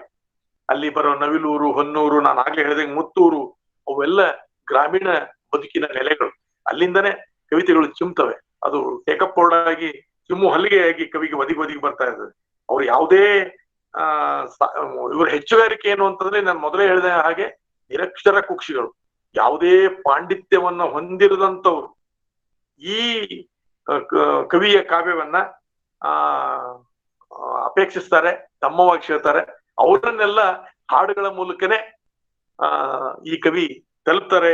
ಅದರಲ್ಲೇನೆ ಇವರ ಹೆಚ್ಚುಗಾರಿಕೆ ಇದೆ, ಅವರ ಆತ್ಮೀಯತೆ, ಅವರ ಪ್ರೀತಿ, ಅವರ ಸ್ನೇಹ ಆ ಕವಿತೆಗಳ ಕೈಗಳನ್ನ ಚಾಚಿಕೊಂಡು ಅವರನ್ನೆಲ್ಲ ಬರ್ಸ್ಯಾಳ್ಕೊಳ್ಳುತ್ತೆ. ಅಂಥದ್ದೊಂದು ಚುಂಬಕ ಶಕ್ತಿ, ಅಂಥದ್ದೊಂದು ಅಪ್ಪಟ ಕವಿ ಭಾವ ಕವಿಯ ಕಾವ್ಯದಲ್ಲಿ ಇತ್ತು. ಹಾಗಾಗಿನೇ ಅವರನ್ನ ನಾನು ಶ್ರೇಷ್ಠ ಕವಿ ಅಂತ ಕರೆದಿದ್ದು ಸುಮ್ಮನೆ ಅಲ್ಲ. ಕೆಲವು ಕನ್ನಡಕ್ಕೆ ಶ್ರೇಷ್ಠ ಅನ್ನುವ ಕಾವ್ಯವನ್ನ ಕೊಟ್ಟಂತ ಕವಿಗಳಲ್ಲಿ ನಮ್ಮ KS ನವರು ಅತ್ಯಂತ ಮಹತ್ವದ ಕವಿ. ಅದರಲ್ಲಿ ಎರಡು ಮಾತಿಲ್ಲ. ನಿಮಗೆ ಆಶ್ಚರ್ಯ ಆಗ್ಬೋದು, 25 ಮುದ್ರಣಗಳನ್ನ ಕಂಡಂತ ಮೈಸೂರು ಮಲ್ಲಿಗೆ ಕೇವಲ 400 ರೂಪಾಯಿಗೆ ಬೇರೆಯವರ ಪಾಲಾಗಿತ್ತು. ಅಷ್ಟು ಕಷ್ಟ ಕವಿಗೆ. ಎಷ್ಟು ಕಷ್ಟ ಅಂತಂದ್ರೆ ನಾನು ಆಗ್ಲೇ ಹೇಳಿದ್ನಲ್ಲ, ಮತ್ತೆ ಅದನ್ನ ಮತ್ತೆ ಪುನಃ ಚರ್ವಿತ ಚರ್ವಣ ಮಾಡೋದ್ ಬೇಡ. ಅಂತಹ ಕಷ್ಟದ ಕವಿ ಅದನ್ನ ಕೇವಲ 400 ರೂಪಾಯಿಗೆ ಮಾರ್ಕೊಂಡ್ ಬಿಟ್ಟಿದ್ರು ಕೃತಿಯ ಹಕ್ಕುಗಳನ್ನ. ಇನ್ಯಾರೋ ಶ್ರೀಮಂತರಾದ್ರು, ಆದ್ರೆ KS ನವರು ಅದನ್ನ ಬರೆದಂತವ್ರು ಮತ್ತು ಹೇಗಿದ್ರು ಹಾಗೆ ಉಳ್ಕೊಂಡ್ರು. ಇಲ್ಲಿ ಅವರ ಕವಿತೆಗಳಲ್ಲಿ ಉದ್ದಕ್ಕೂ ನೋಡ್ತಾ ಹೋದ್ರೆ ವಿವಾಹ ಪೂರ್ವ ಹಾಗೂ ಹೊಸ ದಾಂಪತ್ಯದ ಹರೆಯದ ಹೆಣ್ಣುಗಳು, ಗಂಡುಗಳು, ಅವು ತೋರಬಹುದಾದ ಭಾವಗಳು, ಬೀರಬಹುದಾದಂತ ಹಾವಭಾವಗಳು, ಒಲವು ಚಲುವುಗಳು ಅಲ್ಲೆಲ್ಲ ಆ ಪ್ರೀತಿ ಪ್ರೇಮದೊಂದಿಗೆ ಹಾಸು ಹೊಕ್ಕಾಗಿದ್ದಾವೆ. ಒಂದು ವಿರಹದ ಜಗತ್ತನ್ನ, ಒಂದು ಸುಕೋಮಲವಾದಂತ ಪ್ರೇಮ ಜಗತ್ತನ್ನ ಕವಿ ಅಂದವಾಗಿ, ಚಂದವಾಗಿ, ನಿರಂತರವಾಗಿ ಕಟ್ಟಿಕೊಡ್ತಾರೆ. ಅಲ್ಲಿ ಉದ್ದಕ್ಕೂ ಒಂದು ಸಾವಧಾನದ ಹಾಗೂ ಸಮಾಧಾನದ ಜಗತ್ತು ತೆರ್ಕೊಳ್ತಾ ನಮ್ಮನ್ನ ಒಂದು ಸಂಭ್ರಮಕ್ಕೆ ಒಳಪಡಿಸುತ್ತೆ. ಒಂದು ಚೈತ್ರದ ಜಾತ್ರೆಯಲ್ಲಿದ್ದೀವಿ, ಒಂದು ಚೈತ್ರದ ಯಾತ್ರೆಯಲ್ಲಿದ್ದೀವಿ ನಾವು ಅನ್ನುವ ಭಾವನೆಯನ್ನ ನಮಗೆ ತಂದ್ಬಿಡುತ್ತೆ. ಮಧ್ಯಮ ವರ್ಗ ಮತ್ತು ಕೆಳವರ್ಗ ಇವರ ಜಗತ್ತು, ಆ ಜಗತ್ತಿಗೆ ಇವರು ಹೋದವರು. ಹಾಗಾಗಿನೇ ಇವರ ಕವಿತೆಗಳು ಅಲ್ಲಿಗೆ ಹೋದವು. ಅಲ್ಲಿ ಹಾಗಾಗಿನೇ ಸ್ವಾಭಾವಿಕತೆ, ಸರಳತೆ, ಸಹಜತೆ, ರುಜುತೆ, ಎಲ್ಲದಕ್ಕಿಂತ ಹೆಚ್ಚಾಗಿ ಆ ಪ್ರಾಮಾಣಿಕತೆ, ಒಂದು ಸತ್ಯಸಂಧತೆ, ಬದುಕಿಗೆ ಹತ್ತಿರವಾಗಬಹುದಾದಂತ ಭಾವಗಳನ್ನ ಕಟ್ಟಿಕೊಡುವಂತ ತಾಕತ್, ಒಂದು ಜಿಗುಟುತನ, ಒಂದು ಗಟ್ಟಿತನ, ಒಂದು ಮೆದುತನ ಎಲ್ಲವೂ ಈ ಕವಿಯಲ್ಲಿ ಇದ್ದು. ಇವರ ಕಾವ್ಯದ ಮುಖ್ಯ ಲಕ್ಷಣ ಕೂಡ ಅದೇ. ಈ ಕವಿಯನ್ನ ಆ ಕಾರಣಕ್ಕಾಗಿ ನಾವು ಬಹಳ ಪ್ರೀತಿಸ್ಲಿಕ್ಕೆ ಸಾಧ್ಯ ಆಗಿದ್ದು. ಅಲ್ಲಿ ಬರುವಂತ ಶಿಲ್ಪಗಳು, ಪ್ರತಿಮೆಗಳು, ಭಾಷೆ, ವಸ್ತು ಹಾಗೂ ಜೀವನ ದರ್ಶನ, ಇವೆಲ್ಲವುಗಳಲ್ಲಿ ನಾವು ಒಂದು ಹೊಸತನವನ್ನ ಕಂಡ್ವಿ. ಅದುವರೆಗೂ ಯಾರ್ಯಾರು ಬರ್ದಿದ್ದೋ ಅವರಲ್ಲಿ ಇಲ್ಲದ ಹೊಸತನವನ್ನ ನಾವು ಅಲ್ಲಿ ಕಂಡ್ವಿ. ಅದು ಭಾಷೆಯಲ್ಲಿರ್ಬೋದು, ಲಯದಲ್ಲಿರ್ಬೋದು, ಧಾಟಿಯಲ್ಲಿರ್ಬೋದು, ಧೋರಣೆಗಳಲ್ಲಿರ್ಬೋದು, ಎಲ್ಲದರಲ್ಲೂ ಈ ಕವಿ ಅವರಿಗೆ ಭಿನ್ನವಾಗಿದ್ರು. ಬದುಕಿನ ಇನ್ನೊಂದು ಸಾಧ್ಯತೆಯನ್ನ ಮುಖ್ಯವಾಗಿ ಇವರು ಆ ಕವಿತೆಗಳ ಮೂಲಕ ಜಗತ್ತಿಗೆ ತೋರಿಸಿದ್ರು. ಅದು ಬಹಳ ಮುಖ್ಯ ಅನ್ಸುತ್ತೆ ನನಗೆ. ಅವರು ಈ ಬದುಕಿಗೆ ಬಹುಶಃ ಅರ್ಥವಾದ ಜೀವನವನ್ನ ಕಾವ್ಯದಲ್ಲಿ ಕಟ್ಟಿಕೊಡುವಂತ ಕೆಲಸವನ್ನ ಮಾಡಿದ್ರು. ಅವರ ರೈಲ್ವೆ ನಿಲ್ದಾಣದಲ್ಲಿ ಒಂದು ಕವಿತೆ, ಒಂದು ಪದ ಎಷ್ಟು ತೀಕ್ಷ್ಣವಾಗಿದೆ ಮತ್ತು ಧ್ವನಿಪೂರ್ಣವಾಗಿದೆ, ಇಡೀ ಧ್ವನಿ ಪರಂಪರೆಯನ್ನೇ ಹೊಂದಿದೆ ಅನ್ನೋದಕ್ಕೆ ಅದನ್ನ ನಾನು ನಿಮ್ ಮುಂದೆ ಹೇಳಲೇಬೇಕು. ಅಲ್ಲಿ ರೈಲ್ವೆ ನಿಲ್ದಾಣದಲ್ಲಿ ಮಗಳನ್ನ ಗಂಡನ ಮನೆಗೆ ಕಳಿಸ್ತಾ ಇದ್ದಾರೆ. ಅಂದ್ರೆ ಹೆರಿಗೆಗೆ ಬಂದ ಮಗಳನ್ನ ಬೀಳ್ಕೊಡ್ತಾ ಇದ್ದಾರೆ. ತಾಯಿ ಕೇಳ್ತಾ ಇದ್ದಾಳೆ. ಅಲ್ಲಿ ಮೀನಾ ಅನ್ನೋದೇ, ಆ ಮಗುವಿನ ಹೆಸರು ಮೀನಾ ಅನ್ನೋದು ಕೂಡ ಅದೊಂದು ರೂಪಕ. ಅಲ್ಲಿ ಪ್ರತಿಯೊಂದು ಪದಗಳಲ್ಲೂ ಉಪಮೆ, ರೂಪಕ, ಸಂಕೇತಗಳು ಬರ್ತಾನೆ ಹೋಗ್ತವೆ. ಅವುಗಳನ್ನೆಲ್ಲ ಈಗ ಹೇಳೋ ಸಮಯ ಇಲ್ಲ ನನಗೆ. ಅಲ್ಲಿ ನೋಡಿ, ತಾಯಿಯ ಪ್ರಶ್ನೆ, ಬಿಸಿ ನೀರಿದೆಯೇ ಮೀನಾ, ಮಗುವಿನ ಹಾಲಿನ ಪುಡಿಗೆ ಬೇಕಾದಷ್ಟಿದೆಯಮ್ಮ. ಬ್ರಾಕೆಟ್ ಅಲ್ಲಿ ಕಣ್ಣಲ್ಲೂ ಜೊತೆಗೆ. ನನಗೆ ವಿಸ್ಮಯ ಅನ್ಸ್ಬಿಟ್ಟಿತ್ತು ಅವಾಗ. ಬೇಕಾದಷ್ಟಿದೆಯಮ್ಮ, ಕಣ್ಣಲ್ಲೂ ಜೊತೆಗೆ. ನೋಡಿ, ಬಿಸಿ ನೀರಿದೆಯೇ ಮೀನಾ, ಮಗುವಿನ ಹಾಲಿನ ಪುಡಿಗೆ ಬೇಕಾದಷ್ಟಿದೆಯಮ್ಮ. ಬ್ರಾಕೆಟ್ ನಲ್ಲಿ ಇಡ್ತಾರೆ, ಕಣ್ಣಲ್ಲೂ ಜೊತೆಗೆ. ಆ ಕಣ್ಣಲ್ಲೂ ಜೊತೆಗೆ ಆ ಬಿಸಿ ನೀರಿದೆ ಅನ್ನೋದು ಅದೊಂದು ಪದ. ಬ್ರಾಕೆಟ್ ಇಟ್ಕೊಂಡೆ ಎಲ್ಲ ಬ್ರಾಕೆಟ್ಗಳನ್ನ ತೆಗೆದ್ಬಿಡುತ್ತೆ. ಎಲ್ಲ ಕಂಸಗಳನ್ನ, ಎಲ್ಲ ಚೌಕಗಳನ್ನ, ಎಲ್ಲ ಎಲ್ಲೆಗಳನ್ನ ಬಿಸಾಡ್ಬಿಡುತ್ತೆ. ಎಲ್ಲಿಗೋ ಕರ್ಕೊಂಡು ಹೋಗ್ಬಿಡುತ್ತೆ. ಆಕೆಗೆ ಅಲ್ಲಿರುವ ಪರಿಸ್ಥಿತಿ, ಆ ದುಃಖ ದಾರುಣ ಹೀನ ಸ್ಥಿತಿ, ಗಂಡ ಕೊಡಬಹುದಾದ ಕಿರುಕುಳ, ಅವಳು ಅಲ್ಲಿ ಪಡಬಹುದಾದಂತ ಯಾತನೆ, ಇವುಗಳನ್ನೆಲ್ಲ ಅದೊಂದು ಧ್ವನಿಪೂರ್ಣವಾದಂತ ಪದ ಪ್ರತಿನಿಧಿಸುತ್ತೆ. ಆಕಿ ಇಡೀ ಬದುಕನ್ನ ಕಟ್ಟಿಕೊಡುವ ಏಕ ಶಬ್ದವಾಗಿ ಒಂದು ಪದಕ್ಕೆ ಪದವಿ ಹೆಂಗ್ ಬರುತ್ತೆ ಅನ್ನೋದಕ್ಕೆ ನಾನು ನಿಮಗೆ ಹೇಳ್ತಾ ಇರೋದು. ಆ ಕವಿ ಆ ಕೆಲಸವನ್ನ ಅಲ್ಲಿ ಮಾಡ್ತಾರೆ. ಅವರ ಹುಟ್ಟಿದ ಹಬ್ಬ ಕವಿತೆಯನ್ನು ಓದ್ಬೇಕು ನೀವು. ಉಡುಗೊರೆಗಳಿಲ್ಲ, ಕೊಡುವವರಿಲ್ಲ, ಹುಟ್ಟಿದ್ದು ಬೆಳ್ಳಗಿರುವುದೇ ಇವನಿಗೊಂದು ಹರ್ಷ. ನೋಡಿ, ಹುಟ್ಟಿದ್ದನ್ನ ಬೆಳ್ಳಗಿಟ್ಕೊಂಡದ್ದೇ ಒಂದು ಹರ್ಷ ಅನ್ನೋದಿದೆಯಲ್ಲ, ಅವ್ರ ಬದುಕುನು ಹಾಗೇನೆ, ಬರವಣಿಗೆನೂ ಹಾಗೇನೆ. ಅವರು ಸ್ವಚ್ಛ ಬದುಕನ್ನ, ಒಂದು ನಿರಮ್ಮಳ ಜೀವನವನ್ನ, ಇದ್ದುದ್ರಲ್ಲಿ ತೃಪ್ತಿ ಪಡುವಂತ ಮನೋಗುಣವನ್ನ ಬೆಳೆಸ್ಕೊಂಡಿದ್ರಿಂದ, ಕವಿತೆಗಳಲ್ಲೂ ಅದನ್ನೇ ಕಟ್ಟಿಕೊಂಡಿದ್ರಿಂದ ಅವರು ಎಲ್ಲೂ ನಿರಾಶೆ ಪಡ್ಲಿಲ್ಲ. ಅವರು ಹೇಳ್ತಾರೆ ಒಂದ್ ಕಡೆಗೆ, ನಿರಾಶೆ ಬದುಕಿನ ಅರ್ಥವಲ್ಲ,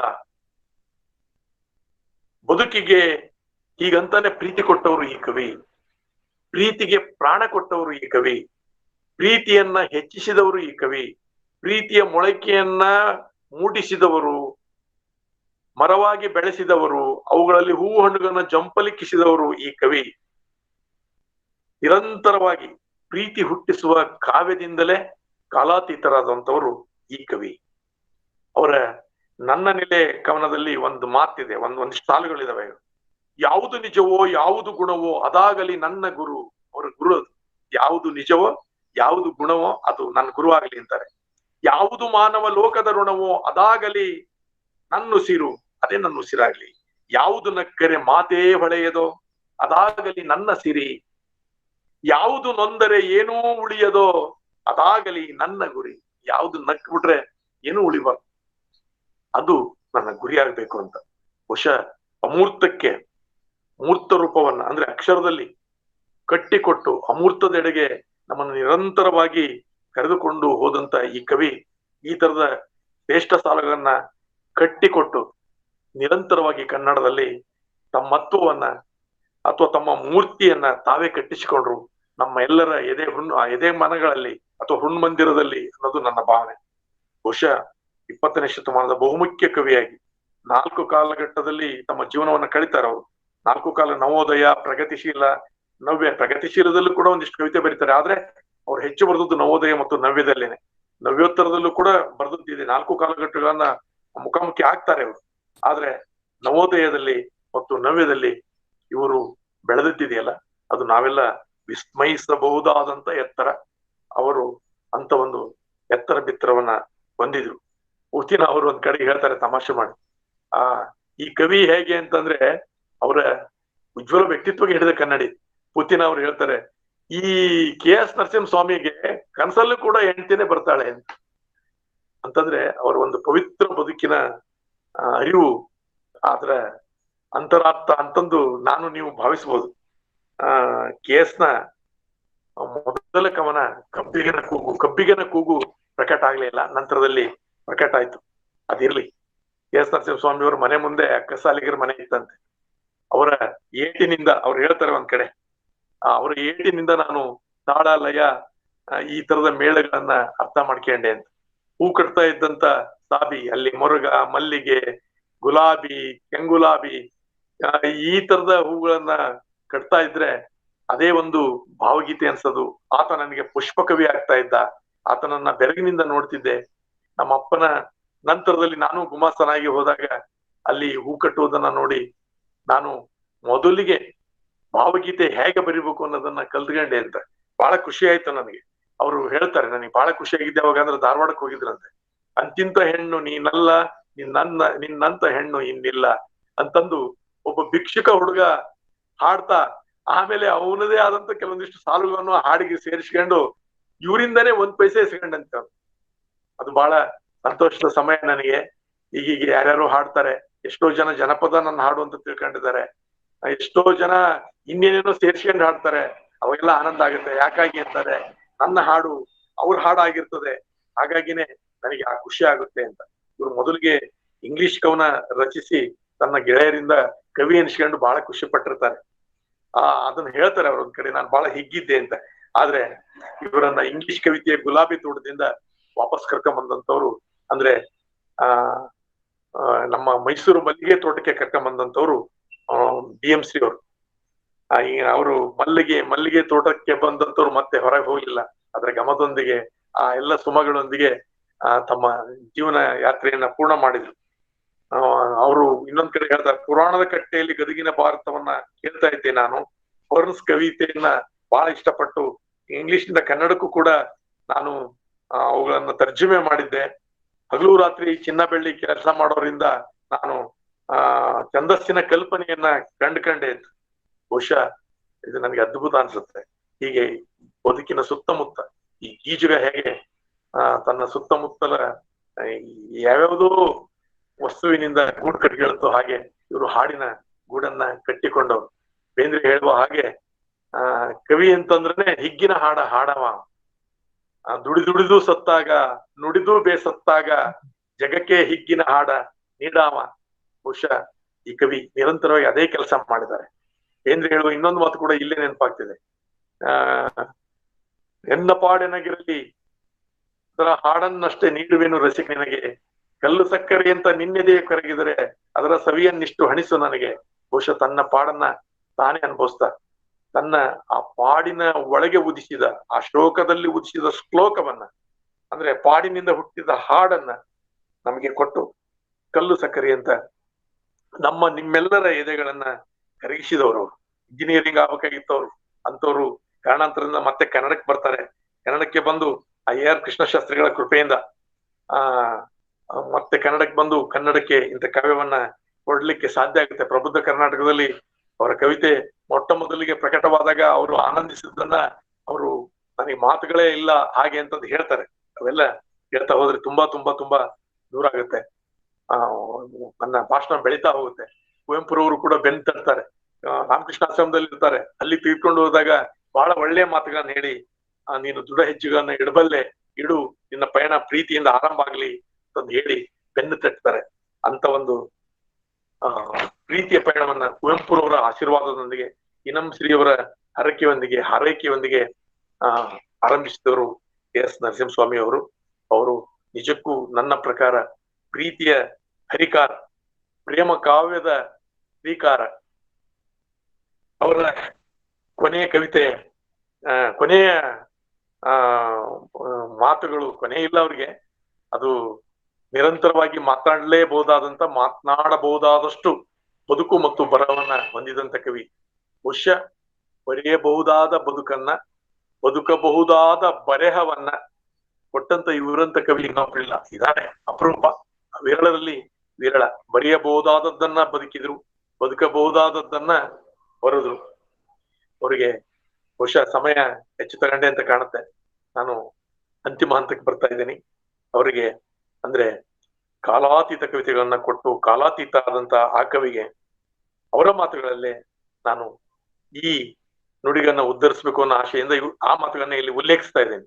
ನಿನ್ನ ಪ್ರೀತಿಗೆ ಅದರ ರೀತಿಗೆ ಕಣ್ಣ ಹನಿಗಳೇ ಕಾಣಿಕೆ, ನಿನ್ನ ಪ್ರೀತಿಗೆ ಅದರ ರೀತಿಗೆ ಕಣ್ಣ ಹನಿಗಳೇ ಕಾಣಿಕೆ, ಕಾಲವಳಿಸದ ನೆಲದ ಚೆಲುವಿಗೆ, ಕಾಲವಳಿಸದ ನೆಲದ ಚೆಲುವಿಗೆ ನಿನ್ನ ಪ್ರೀತಿಯೇ ಹೋಲಿಕೆ, ಕಾಲವಳಿಸದ ನೆಲದ ಚೆಲುವಿಗೆ ನಿನ್ನ ಪ್ರೀತಿಯೇ ಹೋಲಿಕೆ. KSನ ನಮಗೆ ನನ್ನ ಮಾತಿನ ಕೊಕ್ಕೆಗೆ ಇಕ್ಕದಷ್ಟು ಎತ್ತರದವರು. ಆ ಕಾರಣಕ್ಕಾಗಿನೇ ಅವರು ನನಗೆ ಸಿಕ್ಕಿದ್ದು ಚುಕ್ಕೆ, ಮಿಕ್ಕಿದ್ದು ಆಕಾಶ. ಆ ಆಕಾಶದ ಅಗಲದ ಚುಕ್ಕೆಯ ಪ್ರೀತಿಯ ಅಥವಾ ಬೆಳಕಿನ ರೀತಿಯ ಪ್ರೀತಿಯ ಆ ಕವಿಗೆ ನಾನು ಪ್ರೀತಿಯಿಂದ ನೆನೆದು ನಮಸ್ಕರಿಸಿ ನಿಮ್ಮೆಲ್ಲರ ಪರವಾಗಿ ಅವರಲ್ಲಿ ಅನಂತ ಚೇತನದಲ್ಲಿ ಒಡಮಟ್ಟು KSನ ಅವರ ಕುರಿತು ನನ್ನ ಮಾತುಗಳನ್ನ ಮುಗಿಸುವವನಿದ್ದೇನೆ. ಈ ಕವಿಗೆ ಕಿವಿಯಾದಂತ ಎಲ್ಲ ಕನ್ನಡದ ಆತ್ಮ ಬಂಧುಗಳಿಗೆ ಮತ್ತು ಈ ಸಮಾರಂಭದಲ್ಲಿ ಭಾಗವಹಿಸಿದಂತ ಅನನ್ಯ ಅಪೂರ್ವ ನೇಹಿಗರಿಗೆ ನನ್ನ ನಮನಗಳು ಸಲ್ತವೆ. ನನ್ನನ್ನ ಇಲ್ಲಿ ಮಾತನಾಡ್ಲಿಕ್ಕೆ ಅವಕಾಶ ಕಲ್ಪಿಸಿದಂತ ಎಲ್ಲ ಮಹನೀಯರಿಗೆ, ಸಹೃದಯರಿಗೆ ನನ್ನ ಶರಣನ್ನ ಸಮರ್ಪಿಸಿ ನನ್ನ ಮಾತುಗಳನ್ನ ಮುಗಿಸ್ತೇನೆ. ನಮಸ್ಕಾರ. ತುಂಬಾ ಧನ್ಯವಾದಗಳು ಸರ್. ನೀವು KS ನರಸಿಂಹಸ್ವಾಮಿ ಅವರನ್ನ ತುಂಬಾ ಪ್ರೀತಿಯಿಂದ ಪ್ರೇಮ ಕವಿಯನ್ನ ಕನ್ನಡಿಗರಿಗೆ ಮತ್ತೊಮ್ಮೆ ಪರಿಚಯಿಸಿದ್ರಿ. ನೀವು ಕೊನೆಯಲ್ಲಿ ಉಲ್ಲೇಖ ಮಾಡಿದ್ರಿ, ನಿಮ್ಮ ಪ್ರೀತಿಗೆ ಅದರ ರೀತಿಗೆ ಕಣ್ಣ ಹನಿಗಳೇ ಕಾಣಿಕೆ, ಕಾಲ ವಳಿಸದ ನೆಲದ ಚೆಲುವಿಗೆ ನಿಮ್ಮ ಪ್ರೀತಿಯೇ ಹೋಲಿಕೆ ಅಂತ. ಬಹುಶಃ ಇದನ್ನ ನಿಮ್ಮ ಮಾತುಗಳಿಗೆ ನಮ್ಮ ಕಡೆಯಿಂದ ಒಂದು ಗೌರವ ಪೂರ್ವಕವಾದಂತ KS ನವರ ಪದ್ಯಗಳಿಂದಲೇ ತಮಗೆ ಗೌರವವನ್ನು ನಾವು ಸಲ್ಲಿಸ್ತಾ ಇದ್ದೇವೆ. ದಾಂಪತ್ಯದ ಬದುಕನ್ನ ದಾಂಪತ್ಯದ ಸುಕುಮಾರ ರಮ್ಯ ಜಗತ್ತನ್ನ ಅದ್ಭುತವಾಗಿ ಚಿತ್ರಿಸಿದಂಥವ್ರು KS ನರಸಿಂಹಸ್ವಾಮಿ ಅವರು. ಕೌಟುಂಬಿಕ ಸಂಬಂಧಗಳನ್ನ ಘನಗೊಳಿಸಿದಂಥವ್ರು ನರಸಿಂಹಸ್ವಾಮಿ ಅವರು. ಇವತ್ತಿಗೂ ಕೂಡ ಕನ್ನಡಿಗರ ಭಾವಕೋಶದಲ್ಲಿ ತಾವೇ ಹೇಳಿದಾಗೆ ಹೃದಯ ಸಿಂಹಾಸನದಲ್ಲಿ ನೆಲೆಗೊಂಡಿದ್ದಾರೆ, ಭದ್ರವಾದಂತ ಸ್ಥಾನವನ್ನು ಅವರು ಪಡ್ಕೊಂಡಿದ್ದಾರೆ. ಇವತ್ತಿಗೂ ಕೂಡ ಎಲ್ಲ ವಯೋಮಾನದವರಿಗೂ ಕೂಡ ತಮ್ಮ ಚಂದದ ಕವಿತೆಗಳಿಂದ ಪರಸ್ಪರ ಅರಿವನ್ನ, ಹೊಣೆಗಾರಿಕೆಯನ್ನ, ಸೂಕ್ಷ್ಮತೆಯನ್ನ, ಬದುಕಿನ ಪ್ರೀತಿಯನ್ನ, ಜೀವನದ ಮೌಲ್ಯಗಳನ್ನ ಹೇಗಿರ್ಬೇಕು ಅನ್ನುವಂತ ಹೊಣೆಗಾರಿಕೆಯನ್ನ ಕಲಿಸುವಂತ ನಿಟ್ಟಿನಲ್ಲಿ KS ನರಸಿಂಹಸ್ವಾಮಿ ಅವರು ತುಂಬಾ ಮುಖ್ಯ ಆಗ್ತಾರೆ. ಅಂತಹ ಅದ್ಭುತವಾದಂತ ಸಾಲುಗಳನ್ನ ಉಲ್ಲೇಖ ಮಾಡ್ತಾ ನಾನು ಹೇಳಿದ್ದೇನೆ, ನಿಮ್ಮ ಪ್ರೀತಿಯೇ ಅದು ಹೋಲಿಕೆ, ನಿಮ್ಮ ಪ್ರೀತಿ ತಾವು ನಿರೂಪಿಸಿದಂತಹ ರೀತಿಗೆ ನಮ್ಮ ಕಣ್ಣ ಹನಿಗಳ ಮೂಲಕ ತಮಗೆ ಗೌರವಪೂರ್ವಕವಾದಂತಹ ಕಾಣಿಕೆಯನ್ನ ನಾವು ಸಲ್ಲಿಸ್ತಾ ಇದ್ದೀವಿ ಸರ್. ತುಮಕೂರು ಜಿಲ್ಲಾ ಕನ್ನಡ ಸಾಹಿತ್ಯ ಪರಿಷತ್ತು, ಶರಣ ಸಾಹಿತ್ಯ ಪರಿಷತ್ತು, ಕ್ಯಾಕಲ್ ಸಂಸ್ಥೆ ಮತ್ತೆ ಸರ್ಕಾರಿ ಪ್ರಥಮ ದರ್ಜೆ ಕಾಲೇಜಿನ ಕನ್ನಡ ವಿಭಾಗ ಮತ್ತೆ IQAC ತಮಗೆ ಸದಾ ಚಿರಋಣಿ ಅಂತ ಹೇಳ್ತಾ, ತಮ್ಮ ಬಿಡುವಿಲ್ಲದ ಸಮಯದಲ್ಲಿ ನಮ್ಮೊಟ್ಟಿಗೆ ತುಂಬಾ ಅದ್ಭುತವಾದಂತ ಕ್ಷಣವನ್ನ ನಾವು ಮನಸ್ಸನ್ನು ತುಂಬಿಕೊಳ್ಳಿಕ್ಕೆ, ಕಣ್ಣು ತುಂಬಿಕೊಳ್ಳಿಕ್ಕೆ ತಾವು ತಮ್ಮ ಮಾತುಗಳಲ್ಲಿ ಅದನ್ನ ಅವಕಾಶ ಮಾಡಿಕೊಟ್ಟಿದ್ದೀರಿ ಸರ್. ಜಯಪ್ಪ ಹೊನ್ನಾಳಿ ಸರ್, ತಮಗೆ ಹೃತ್ಪೂರ್ವಕವಾದಂತ ಧನ್ಯವಾದಗಳು ಸರ್. ತುಂಬಾ ಚೆನ್ನಾಗಿ ಮಾತಾಡಿದ್ರಿ ಸರ್, ಖುಷಿ ಅನ್ನಿಸ್ತು. ತಮ್ಮ ಹೆಸರನ್ನ ಕೇಳಿದ್ವಿ, ನಿಮ್ ಮಾತುಗಳನ್ನ ಕೇಳುವಂತ ಅವಕಾಶ ನಮಗೆ ಬಂತು ಸರ್. ಧನ್ಯವಾದಗಳು ಸರ್. ಸಿಕ್ಕಿದ್ದು ಚುಕ್ಕಿ, ಮಿಕ್ಕಿದ್ದು ಆಕಾಶ. ಖಂಡಿತ ಸರ್, ಖಂಡಿತ ಸರ್, ಖಂಡಿತ ಹೌದು ಸರ್. ಧನ್ಯವಾದಗಳು ಸರ್, ಧನ್ಯವಾದಗಳು. ಕುಮಾರಸ್ವಾಮಿ ಸರ್, ಬಾಹ ರಾಮಕುಮಾರಿ ಮೇಡಮ್ ಸರ್ ಮಾತಾಡಿ. ಎಲ್ಲ ಕನ್ನಡ ಮನಸ್ಸುಗಳಿಗೆ ಧನ್ಯವಾದಗಳು. ಜಯಪ್ಪನವ್ರ ಪರಿಚಯ ಇದೆಯಾ ನನಗೆ? ಜಯಪ್ಪರ ಮಲ್ಲಣ್ಣನ ಪರಿಚಯ ಮಾಡಿದ್ರು, ನಮ್ಮ ಮೈಸೂರು ನೆನಪಿದ್ಯಾ? ನಿಮ್ಮ ಪದ್ಯಗಳ ಗಾಯನ ಮುಖಾಂತರವಾಗಿ ನನ್ನ ಪರಿಚಯ ಆಯ್ತು. ಇವತ್ತು ನಿಮ್ಮ ಮಾತು ಕೇಳಿದ್ದು ತುಂಬಾ ಸಂತೋಷ. ಅತ್ಯುತ್ತಮ ಆರಂಭ ಮಾಡಿದ್ರಿ, ಹೊನ್ನಾಳಿಯಿಂದಲೇ ಶುರು ಮಾಡ್ಕೊಂಡ್ರಿ. ಸುಮ್ಮನಿರಿ ಎಂದಳ ಹಾಕಿ ಪದ್ಯ ಕೇಳ್ತಾ ಇದ್ವಿ ಸರ್. ಆಗ ನಮ್ಗೆ ಯಾರೋ ಪದ್ಯ ಇದು ಅಂತ ಅನಿಸ್ತಿತ್ತು ಅಂತ ಹೇಳಿ, ಅವರ ಸಾಲುಗಳು ವಿಶೇಷವಾಗಿ ನಿಮ್ಮುಸಿರು ನನ್ನ ಕವಿತೆ ಅಂತ ಹೇಳಿ ಏನು ಜನಮಾನಸಕ್ಕೆ ಅವರು ಬೆರೆತರು, ಅದು ವಿಶೇಷವಾಗಿತ್ತು. ನೈಜತೆ ಅಭಿವ್ಯಕ್ತಿ ಇತ್ತು. ಆಮೇಲೆ ಪದಪುಂಜ, ಸುಕುಮಾರದ ಪದಪುಂಜಗಳು ತುಂಬಾ ವಿಶೇಷವಾದವು. ಸ್ವ ಅನುಭವದ ಅನಾವರಣ ಅವರ ಕವಿತೆಗಳಲ್ಲಿ ನಾವು ಕಂಡ್ವಿ. ಈ ನನ್ನ ಪ್ರಕಾರ ಮಲ್ಲಿಗೆಯ ಗಮಲನ್ನ ನೀವು ಈಗ ನಮ್ಗೆ ಹಾಡಿದ್ರಿ. ವಿಶೇಷವಾಗಿ ಮೈಸೂರು ಮಲ್ಲಿಗೆ ಗಮಲು ನಿಜವಾಗ್ಲೂ ನಿಮ್ಮಿಂದ ಬಂದಿದೆ, ನೆನಪು ಮಾಡಿಸಿದ್ದೀರಿ. ನಾವು ಪದ್ಯ ಓದಿದ್ದು ಹಿಂದೆ ಅಲ್ಲ, ನೆನಪು ಮಾಡಿಸಿದ್ದೀರಿ. ನಿಸರ್ಗ ಸಮ್ಮಿಲನ ವಿಶೇಷವಾದದ್ದು. ಹಕ್ಕಿಯ ಹಾಡಿಗೆ ತಲೆದೂಗುವ ಆಸೆ ಇದೆಯಲ್ಲ, ಆ ಪ್ರಕೃತಿ ಎರಡೂ ಕೂಡ ವಿಲೀನ ಆಗುವಂಥದ್ದು. ಹಾಗಾಗಿ ತುಂಬಾ ಖುಷಿ ತಂತು. ಸರ್ವಕಾಲಿಕ ಗಾಂಧೀಜಿ ಹೇಗೆ ನಮ್ಗೆ ಆಪ್ಯಾಯಮಾನರಾಗ್ತಾರೋ ಹಾಗೆ ನಮ್ಮ KS ಅವರ ಪದ್ಯಗಳು ಸರ್ವಕಾಲಿಕ, ಬದುಕಿಗೆ ಬೇಕು. ಇಂದಲ್ಲ ನಾಳೆ ಯಾವತ್ತನ ಆಗ್ಲಿ ಯುವಕರಿಗೆ ಪ್ರೇರಣೆ ಕೊಡ್ತವೆ. ಅವೆಲ್ಲವೂ ಕೂಡ ಸಕಾರಾತ್ಮಕ ಧೋರಣೆಯಲ್ಲೇ ಇದ್ದಾವೆ. ಹಾಗಾಗಿ ನಮ್ಮ ಗೋವಿಂದರಾಯ್ ಅವರು ಈ ಒಂದು ನಮ್ಮ ಕನ್ನಡ ಸಾಹಿತ್ಯ ಸಂವಾದಕ್ಕೆ ತಮ್ಮನ್ನು ಆಯ್ಕೆ ಮಾಡಿದ್ದು ನನಗೆ ಹೆಮ್ಮೆ ತಂತು. ಅವತ್ತು ನಾವು ಕೇಳಿಸ್ಕೊಂಡಿದ್ದು. ಹಾಗಾಗಿ ನಿಮ್ಗೆ ವಿಶೇಷ ಧನ್ಯವಾದಗಳು, ಟ್ಯಾಕಲ್ ಸಂಸ್ಥೆ ಮತ್ತು ಎಲ್ಲಾ ಸಂಸ್ಥೆಗಳ ಮುಖಾಂತರವಾಗಿ. ನಮ್ಮ ಮಂಜುಳಾ ಮೇಡಮ್ ರವರು ಕೂಡ ಭಾಗವಹಿಸಿದ ನಮ್ಗೆ ಹೆಮ್ಮೆ ತಂತು. ಮೈಸೂರಲ್ಲಿ ನಿಮ್ಮನ್ನು ಭೇಟಿ ಮಾಡುವ ಮುಂದಿನ ತಿಂಗಳಲ್ಲಿ, ಯಾಕೆಂದ್ರೆ ಪರ್ವತರಾಜ್ ಅವ್ರ ಮಗ, ಪರ್ವತರಾಜ್ ಗೊತ್ತಲ್ಲ, ನಮ್ಮ ಮೈಸೂರು ಮರಿಮಲ್ಲಪ್ಪ ಕಾಲೇಜಲ್ಲಿ ಇದಾರಲ್ಲ ರಿಟೈರ್ಡ್ ಆಗಿ. ಹಾಗಾಗಿ ಆ ಸಂದರ್ಭ ಬಂದಾಗ ನಿಮ್ಮನ್ನು ಭೇಟಿ ಮಾಡ್ತೇನೆ. ಬಹಳ ಜನ ಸ್ನೇಹಿತರಿದ್ದಾರೆ. ಧನ್ಯವಾದಗಳು ಎಲ್ರಿಗೂ. ಧನ್ಯವಾದಗಳು ಸರ್, ತಮಗೂ ಕೂಡ. ಜಯಪ್ಪ ಹೊನ್ನಾಳಿ ಸರ್ ಅವ್ರ ಬಗ್ಗೆ ಅತ್ಯಂತ ಪ್ರೀತಿಯ ಮಾತನ್ನ ತಾವು ಹಂಚ್ಕೊಂಡಿದ್ದೀರಿ. ಈಗ ಬಾಹ ರಮಕುಮಾರಿ ಮೇಡಮ್ ಇದ್ದಾರ? ರವಿಶಂಕರ್ ಮೇಡಮ್ ಅಧ್ಯಕ್ಷತೆಗೆ ಕೊಟ್ಬೇಡ. MGS ಸರ್ ಇಲ್ಲ ಅನ್ಸುತ್ತೆ ಸರ್. ಮೇಡಮ್ ಇದ್ದಾರೆ, ಪೂರ್ಣಿಮಾ ಇವರು ಮಂಜುಳಾ ಮೇಡಮ್ ಇದ್ದಾರೆ. ಧನ್ಯವಾದಗಳು ಸರ್. ಕುಮಾರಸ್ವಾಮಿ ಸರ್ ಅವರ ಕನಸಿನ ಫಲ ಸರಿ ಕಾರ್ಯಕ್ರಮ ವಿದ್ಯಾರ್ಥಿಗಳಿಗೆ ಇದ್ರ ಉಪಯೋಗ ಆಗ್ಬೇಕು ಅನ್ನೋ ನಿಟ್ಟಿನಲ್ಲಿ ಅವರು ಈ ತರದೊಂದು ಆಯೋಜನೆಯನ್ನ ಮಾಡಿದ್ರು. ಅವ್ರಿಗೆ ಧನ್ಯವಾದಗಳು. ಈಗ ನಮ್ಮ ಕಾರ್ಯಕ್ರಮದ ಅಧ್ಯಕ್ಷತೆಯನ್ನು ವಹಿಸ್ಕೊಂಡಿರ್ತಕ್ಕಂಥವ್ರು ಡಾಕ್ಟರ್ BS ಮಂಜುಳಾ ಮೇಡಮ್ ಅವರು. ತುಮಕೂರಿನ ಪ್ರತಿಷ್ಠಿತ ವಿದ್ಯಾಸಂಸ್ಥೆಯಾದಂಥ ಶ್ರೀ ಸಿದ್ಧಗಂಗಾ ಕಲಾ ವಾಣಿಜ್ಯ ವಿಜ್ಞಾನ ಕಾಲೇಜಿನಲ್ಲಿ ಪ್ರಾಧ್ಯಾಪಕರಾಗಿ ಸುದೀರ್ಘವಾದಂಥ 36 ವರ್ಷಗಳ ಸೇವೆಯನ್ನ ಸಲ್ಲಿಸಿರ್ತಕ್ಕಂಥವ್ರು. ತಮ್ಮ ನೇರ ನುಡಿ ಮತ್ತೆ ಅತ್ಯಂತ ಗೌರವಯುತವಾದಂಥ ವ್ಯಕ್ತಿತ್ವದ ಮೂಲಕ ನೂರಾರು ಜನ ವಿದ್ಯಾರ್ಥಿಗಳ ಬದುಕಿಗೆ ಒಂದು ರೀತಿಯ ಆದರ್ಶ ಆಗಿರ್ತಕ್ಕಂಥವ್ರು. ದಲಿತ ಬಂಡಾಯ ಕಾವ್ಯ ಒಂದು ಸಾಂಸ್ಕೃತಿಕ ಅಧ್ಯಯನ ಅನ್ನುವಂಥ ವಿಷಯದ ಮೇಲೆ ಕರ್ನಾಟಕ ವಿಶ್ವವಿದ್ಯಾಲಯ ಧಾರವಾಡದಿಂದ ಅವರು PhD ಪದವಿಯನ್ನು ಪಡ್ಕೊಂಡಿರುವಂಥವ್ರು.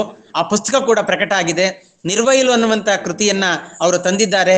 ತುಮಕೂರಿನ ಅನೇಕ ಸಂಘ ಸಂಸ್ಥೆಗಳಲ್ಲಿ ಕದಳಿ ವೇದಿಕೆಯನ್ನು ಒಳಗೊಂಡ ಹಾಗೆ ಅನೇಕ ಸಂಸ್ಥೆಗಳಲ್ಲಿ ದುಡಿದಿದ್ದಾರೆ. ನೂರಾರು ಲೇಖನಗಳನ್ನು ಅವರು ಬರೆದಿದ್ದಾರೆ. ISSN ISBN ಲೇಖನಗಳು ಕೂಡ ಅವು ಪ್ರಕಟ ಆಗಿರುವಂಥವು.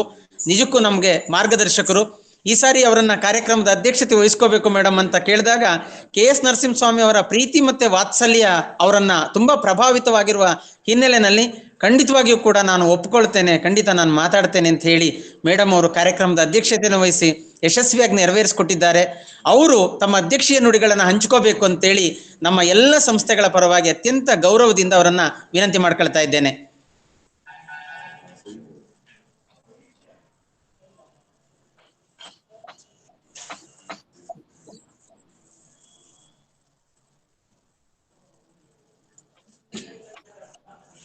ಮೇಡಮ್ ಮಾತಾಡ್ಬೋದು, ನೀವು ಅನ್ಮ್ಯೂಟ್ ಇದ್ದೀರಿ, ಮಾತಾಡಿ ನೇರವಾಗಿ ಮಾತಾಡಿ.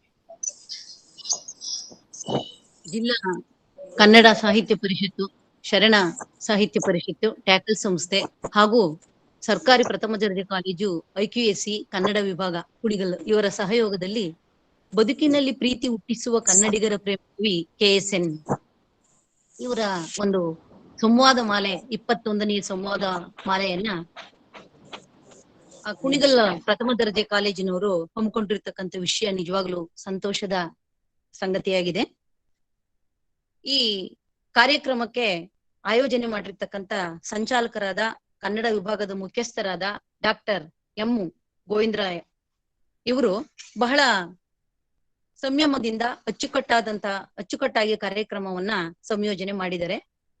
ಹಾಗೂ ಈ ಕಾರ್ಯಕ್ರಮದಲ್ಲಿ ಕನ್ನಡ ಸಾಹಿತ್ಯ ಪರಿಷತ್ತಿನ ಅಧ್ಯಕ್ಷರಾದಂತಹ Ramakumari madam, S Kumaraswamy sir, ವಿದ್ವಾನ್ MG Siddaramaiah, doctor Ningaiah, professor S Vishweshwaraiah, Shrimati Pushpa V ಇವರೆಲ್ಲರೂ ಸಹನ ಇಲ್ಲಿ ಉಪಸ್ಥಿತರಿದ್ದಾರೆ. ನಿಜವಾಗ್ಲೂ ಇಂಥ ಒಂದು ಸಮಾರಂಭಕ್ಕೆ ನಾನು ಸಾಮಾನ್ಯವಾಗಿ ಹೊರಗಡೆ ಮಾತಾಡಿರೋದು ತುಂಬಾನೇ ಕಡಿಮೆ. ತರಗತಿಗಳಲ್ಲಿ ಕ್ಲಾಸ್ ರೂಮ್ ಬಿಟ್ರೆ ನಾವೆಚ್ಚು ನಮ್ಮನ್ನ ನಾವು ಹೊರಗಡೆ ತೊಡಗಿಸ್ಕೊಂಡಿಲ್ಲ. ಆದ್ರೆ ಅದರ ಒಂದು ಏನು ಡ್ಯಾಶ್ ಆಗಿದೆ ಅದನ್ನ ತರಗತಿ ಒಳಗಡೆ ಖಂಡಿತ ತುಂಬಿಸ್ಕೊಟ್ಟಿದೀವಿ ಅಂತ ನಾನು ನನ್ನ ವಿದ್ಯಾರ್ಥಿಗಳ ಕಡೆಯಿಂದ ಬೇರೆ ಸಾರ್ವಜನಿಕರ ಕಡೆಯಿಂದ ಬಂದಿರತಕ್ಕಂತ ಅಂಶಗಳಿಂದ ನಾನಾದ್ರೂ ಅದನ್ನ ಗಮನದಲ್ಲಿ ಇಟ್ಕೊಂತೀನಿ. ನಿಜವಾಗ್ಲೂ KSN ನವೋದಯದ ಕವಿಯಾಗಿ ಕಳೆದ 65, 64, 63 ವರ್ಷಗಳಿಂದ ಪ್ರಕಟವಾಗಿರ್ತಕ್ಕಂತ ಇವರ ಸಾಹಿತ್ಯದ ಪ್ರತಿಕ್ರಿಯೆಗಳು ಚಿತ್ರಿತವಾಗಿರ್ತಕ್ಕಂಥದ್ದು. ಈಗಾಗ್ಲೇ ನಮ್ಮ ಉಪನ್ಯಾಸವನ್ನ ಕೊಟ್ಟಿರ್ತಕ್ಕಂತ ಡಾಕ್ಟರ್ ಜಯಪ್ಪ ಹೊನ್ನಾಳಿ ಕವಿಗಳು ಮೈಸೂರು ಈ ಸರು ತುಂಬಾನೇ ಚೆನ್ನಾಗಿ ಅತ್ಯಂತ ಜನಪ್ರಿಯವಾಗಿರ್ತಕ್ಕಂತ ಮೈಸೂರು ಮಲ್ಲಿಗೆಯ ಕವನ ಸಂಕಲನದ ಎಲ್ಲ ಕವಿತೆಗಳ ಸಾಲುಗಳನ್ನ ಹಾಗೇನೆ ಒಂದಷ್ಟು ಜನಪ್ರಿಯ ನೆಲೆಯಲ್ಲಿಯೇ ಈಗ ಅವರ ಉಪನ್ಯಾಸದಲ್ಲಿ ನಮ್ಗೆ ತಿಳಿಸ್ಕೊಟ್ಟಿದ್ದಾರೆ. ಇಲ್ಲಿ KSN ಜೀವನ ಪ್ರೀತಿ ಮತ್ತು ಮಾನವೀಯತೆ ಹಾಗೇನೆ ಸರಳತೆ ಶೈಲಿಯಲ್ಲಿ ಪ್ರಣಯ ವಸ್ತುವನ್ನು ಕುರಿತು ಬರೆದಿರ್ತಕ್ಕಂಥ ಪ್ರೇಮ ಕವಿತೆಗಳು. ಅವರದು ಶೈಲಿ ಬಹಳ ಸುಕುಮಾರವಾದಂತ ಶೈಲಿ. ಒಂದು ಘಟ್ಟದ ಅವರ ನವ್ಯ ಕವಿತೆಗಳನ್ನು ಕುರಿತು ಬಂದಿರತಕ್ಕಂತ ಟೀಕೆಗಳು, ಅದನ್ನ ಅವರು ಎದುರಿಸಿರ್ತಕ್ಕಂತ ಅಲ್ಲಿನ ಬಿಕ್ಕಟ್ಟು, ಹಾಗೆ ಅಪಾರವಾದಂತ ಜನಪ್ರಿಯತೆಯನ್ನ ಪಡೆದಂತ ಅವರ ಮೈಸೂರು ಮಲ್ಲಿಗೆ ಕವನ ಸಂಕಲನ.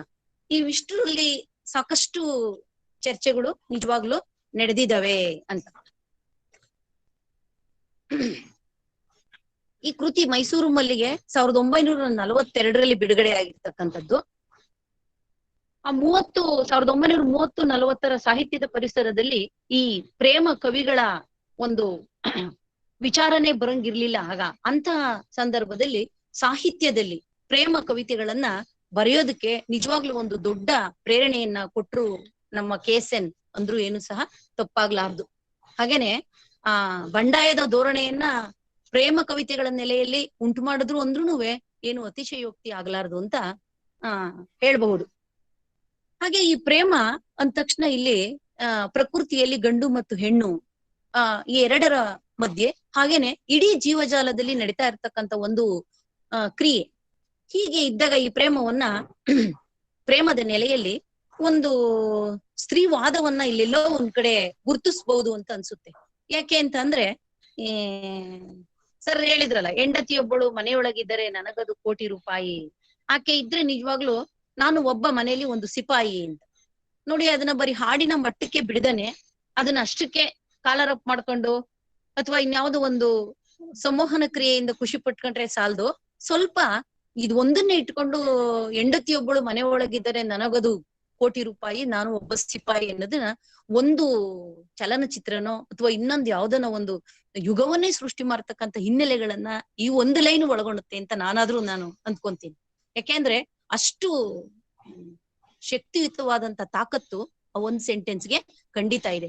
ಯಾಕೋ ಅದನ್ನ ಒಂದ್ ಚಲನಚಿತ್ರದಲ್ಲಿ ಹಾಡಾಗಿ ಮೂಡಿ ಬಂತದು, ಆದ್ರೆ ಅದನ್ನಷ್ಟು ಗಾಢವಾಗಿ ಸಂಶೋಧಕರಾಗ್ಲಿ ವಿಮರ್ಶಕರಾಗ್ಲಿ ತಗೊಳ್ಳೇ ಇಲ್ಲ. ನೋಡಿ, ಸ್ತ್ರೀವಾದದ ನೆಲೆ ಎನ್ನೋದು ಅಲ್ಲಿ ಎಲ್ಲ ಒಂದ್ ಕಡೆ ಅದು ಪುರುಷನಿಗೆ ಅದು ಸಿಪಾಯಿ, ಆಮೇಲೆ ಒಂದು ಕೋಟಿ ರೂಪಾಯಿ ಅಂತಂದಾಗ ಆ ಕೋಟಿ ರೂಪಾಯಿಯನ್ನು ಮೀರಿದ್ದು ಹೆಣ್ಣು ಮಗಳನ್ನ ಅಲ್ಲಿ ಅವಳ ಸ್ಮಿತೆಯನ್ನ ಗುರುತಿಸ್ತಕ್ಕಂತ ನೆಲೆ ಖಂಡಿತ ಅಲ್ಲಿ ಇದೆ ಅಂತ ಅನ್ಸುತ್ತೆ. ಆಮೇಲೆ ಈ KSNಗೆ ನಮ್ಮ ಪ್ರಕೃತಿ, ಈ ಲೋಕ ಬಹಳ ಮುಖ್ಯ ಆಗುತ್ತೆ. ಯಾವುದೋ ಎಲ್ಲೋ ಇರೋದು ಸ್ವರ್ಗನೇ ಆಗ್ಬೋದು, ನರಕನೇ ಆಗ್ಬೋದು, ಅದು ಕಣ್ಣಿಗೆ ಕಾಣದೇ ಇರ್ತಕ್ಕಂಥದ್ದು. ಕಣ್ಣಿಗೆ ಕಾಣುವ ಈ ಪ್ರೀತಿಯ ನೆಲೆಯ ಬಂಧನ ನಿಜವಾಗ್ಲೂನೆ KSNಗೆ ಮುಖ್ಯ ಆಗುತ್ತೆ. ಹಾಗೆ ಕುಟುಂಬ ಕೇಂದ್ರಿತ ಅನೇಕ ಸಂಕಲನಗಳನ್ನು ಇವರು ಬರೆದಿದ್ದಾರೆ. ಇಲ್ಲಿ ತಾಯಿ, ಭೂಮಿ ತಾಯಿ, ದೇವರು ತಂದೆ, ಮನುಷ್ಯ ಮಗು ಅನ್ನೋ ಅರ್ಥದಲ್ಲಿ ನಿಜವಾಗ್ಲು ದೈನಿಕಗಳಲ್ಲಿ ಹುಟ್ಟಿನಿಂದ ಸಾವಿನವರೆಗೂ ಸಾಮಾನ್ಯ ಮನುಷ್ಯನ ಚರಿತ್ರೆಯನ್ನ ಕಾವ್ಯದಲ್ಲಿ ನಿಜವಾಗ್ಲು KSN ತಂದಿರೋದ್ರಿಂದನೇ ಅವ್ರು ಇವತ್ತು ನಿಜವಾಗಿ ಆಧುನಿಕ ಕವಿಗಳಲ್ಲಿ ಒಬ್ರು. ನವ್ಯದಲ್ಲಿ ಒಂದೆರಡು ಕವಿತೆಗಳನ್ನ ಬರೆದಾಗ ಅದು ಟೀಕೆಗಳಿಗೆ ಒಳಗಾಯ್ತು ಅಂದ್ರೂನುವೆ ನಿಜವಾಗ್ಲು KSN ಉಂಟು ಮಾಡಿರ್ತಕ್ಕಂಥ ಒಂದು ಸಾಂಸಾರಿಕ ಕೌಟುಂಬಿಕ ವಾತ್ಸಲ್ಯದ ನೆಲೆಯ ನವಿರನ್ನ, ಆ ಸ್ಥಾನವನ್ನ ನಿಜವಾಗ್ಲು ಸರಳವಾಗೇ ಇರ್ಬೋದು ಅವ್ರು ಬರ್ದಿರೋದು, ಆದ್ರೂ ನನಗಂತೂ ಅದು ಬಹಳ ಅತಿಶಯೋಕ್ತಿ ಆಗುತ್ತೆ. ಹಾಗೆ ಅಲ್ಲಿ ವಾಸ್ತವತೆಯನ್ನು ಅದರಿಂದ ಕಂಡು ಬರುತ್ತೆ. ಆಮೇಲೆ ಬಡತನವನ್ನೇ ಮುಖ್ಯವಾಗಿಸಿಕೊಂಡು ಸರಳವಾಗಿ ಪರಿಪಕ್ವವಾಗಿ ಬದುಕಿ ಬರೆದಂತವ್ರು KSN. ಬದುಕಿನ ಮೂಲಕ ಕಾವ್ಯದ ಮೂಲಕ ಬದುಕನ್ನ ಒಂದಾಗಿ ನೋಡ್ತಕ್ಕಂಥ ದೃಷ್ಟಿ ಕವಿಯ ದೃಷ್ಟಿಕೋನ ಆಗಿದೆ. ಹಾಗೇನೆ ಸಾಮಾನ್ಯವಾದದನ್ನು ಬಿಟ್ಟು ಅಸಾಮಾನ್ಯವಾದುದರ ಕಡೆಗೆ ಆ ಪ್ರಶ್ನೆಗಳನ್ನ ಹುಟ್ಟಿಸ್ತಕ್ಕಂಥ ಕವಿತೆಗಳನ್ನ ಇವರು ಬರೆದಿರ್ತಕ್ಕಂಥದ್ದು. ಇದು ಇವರ ಅನುಭವ ವಿಶೇಷ.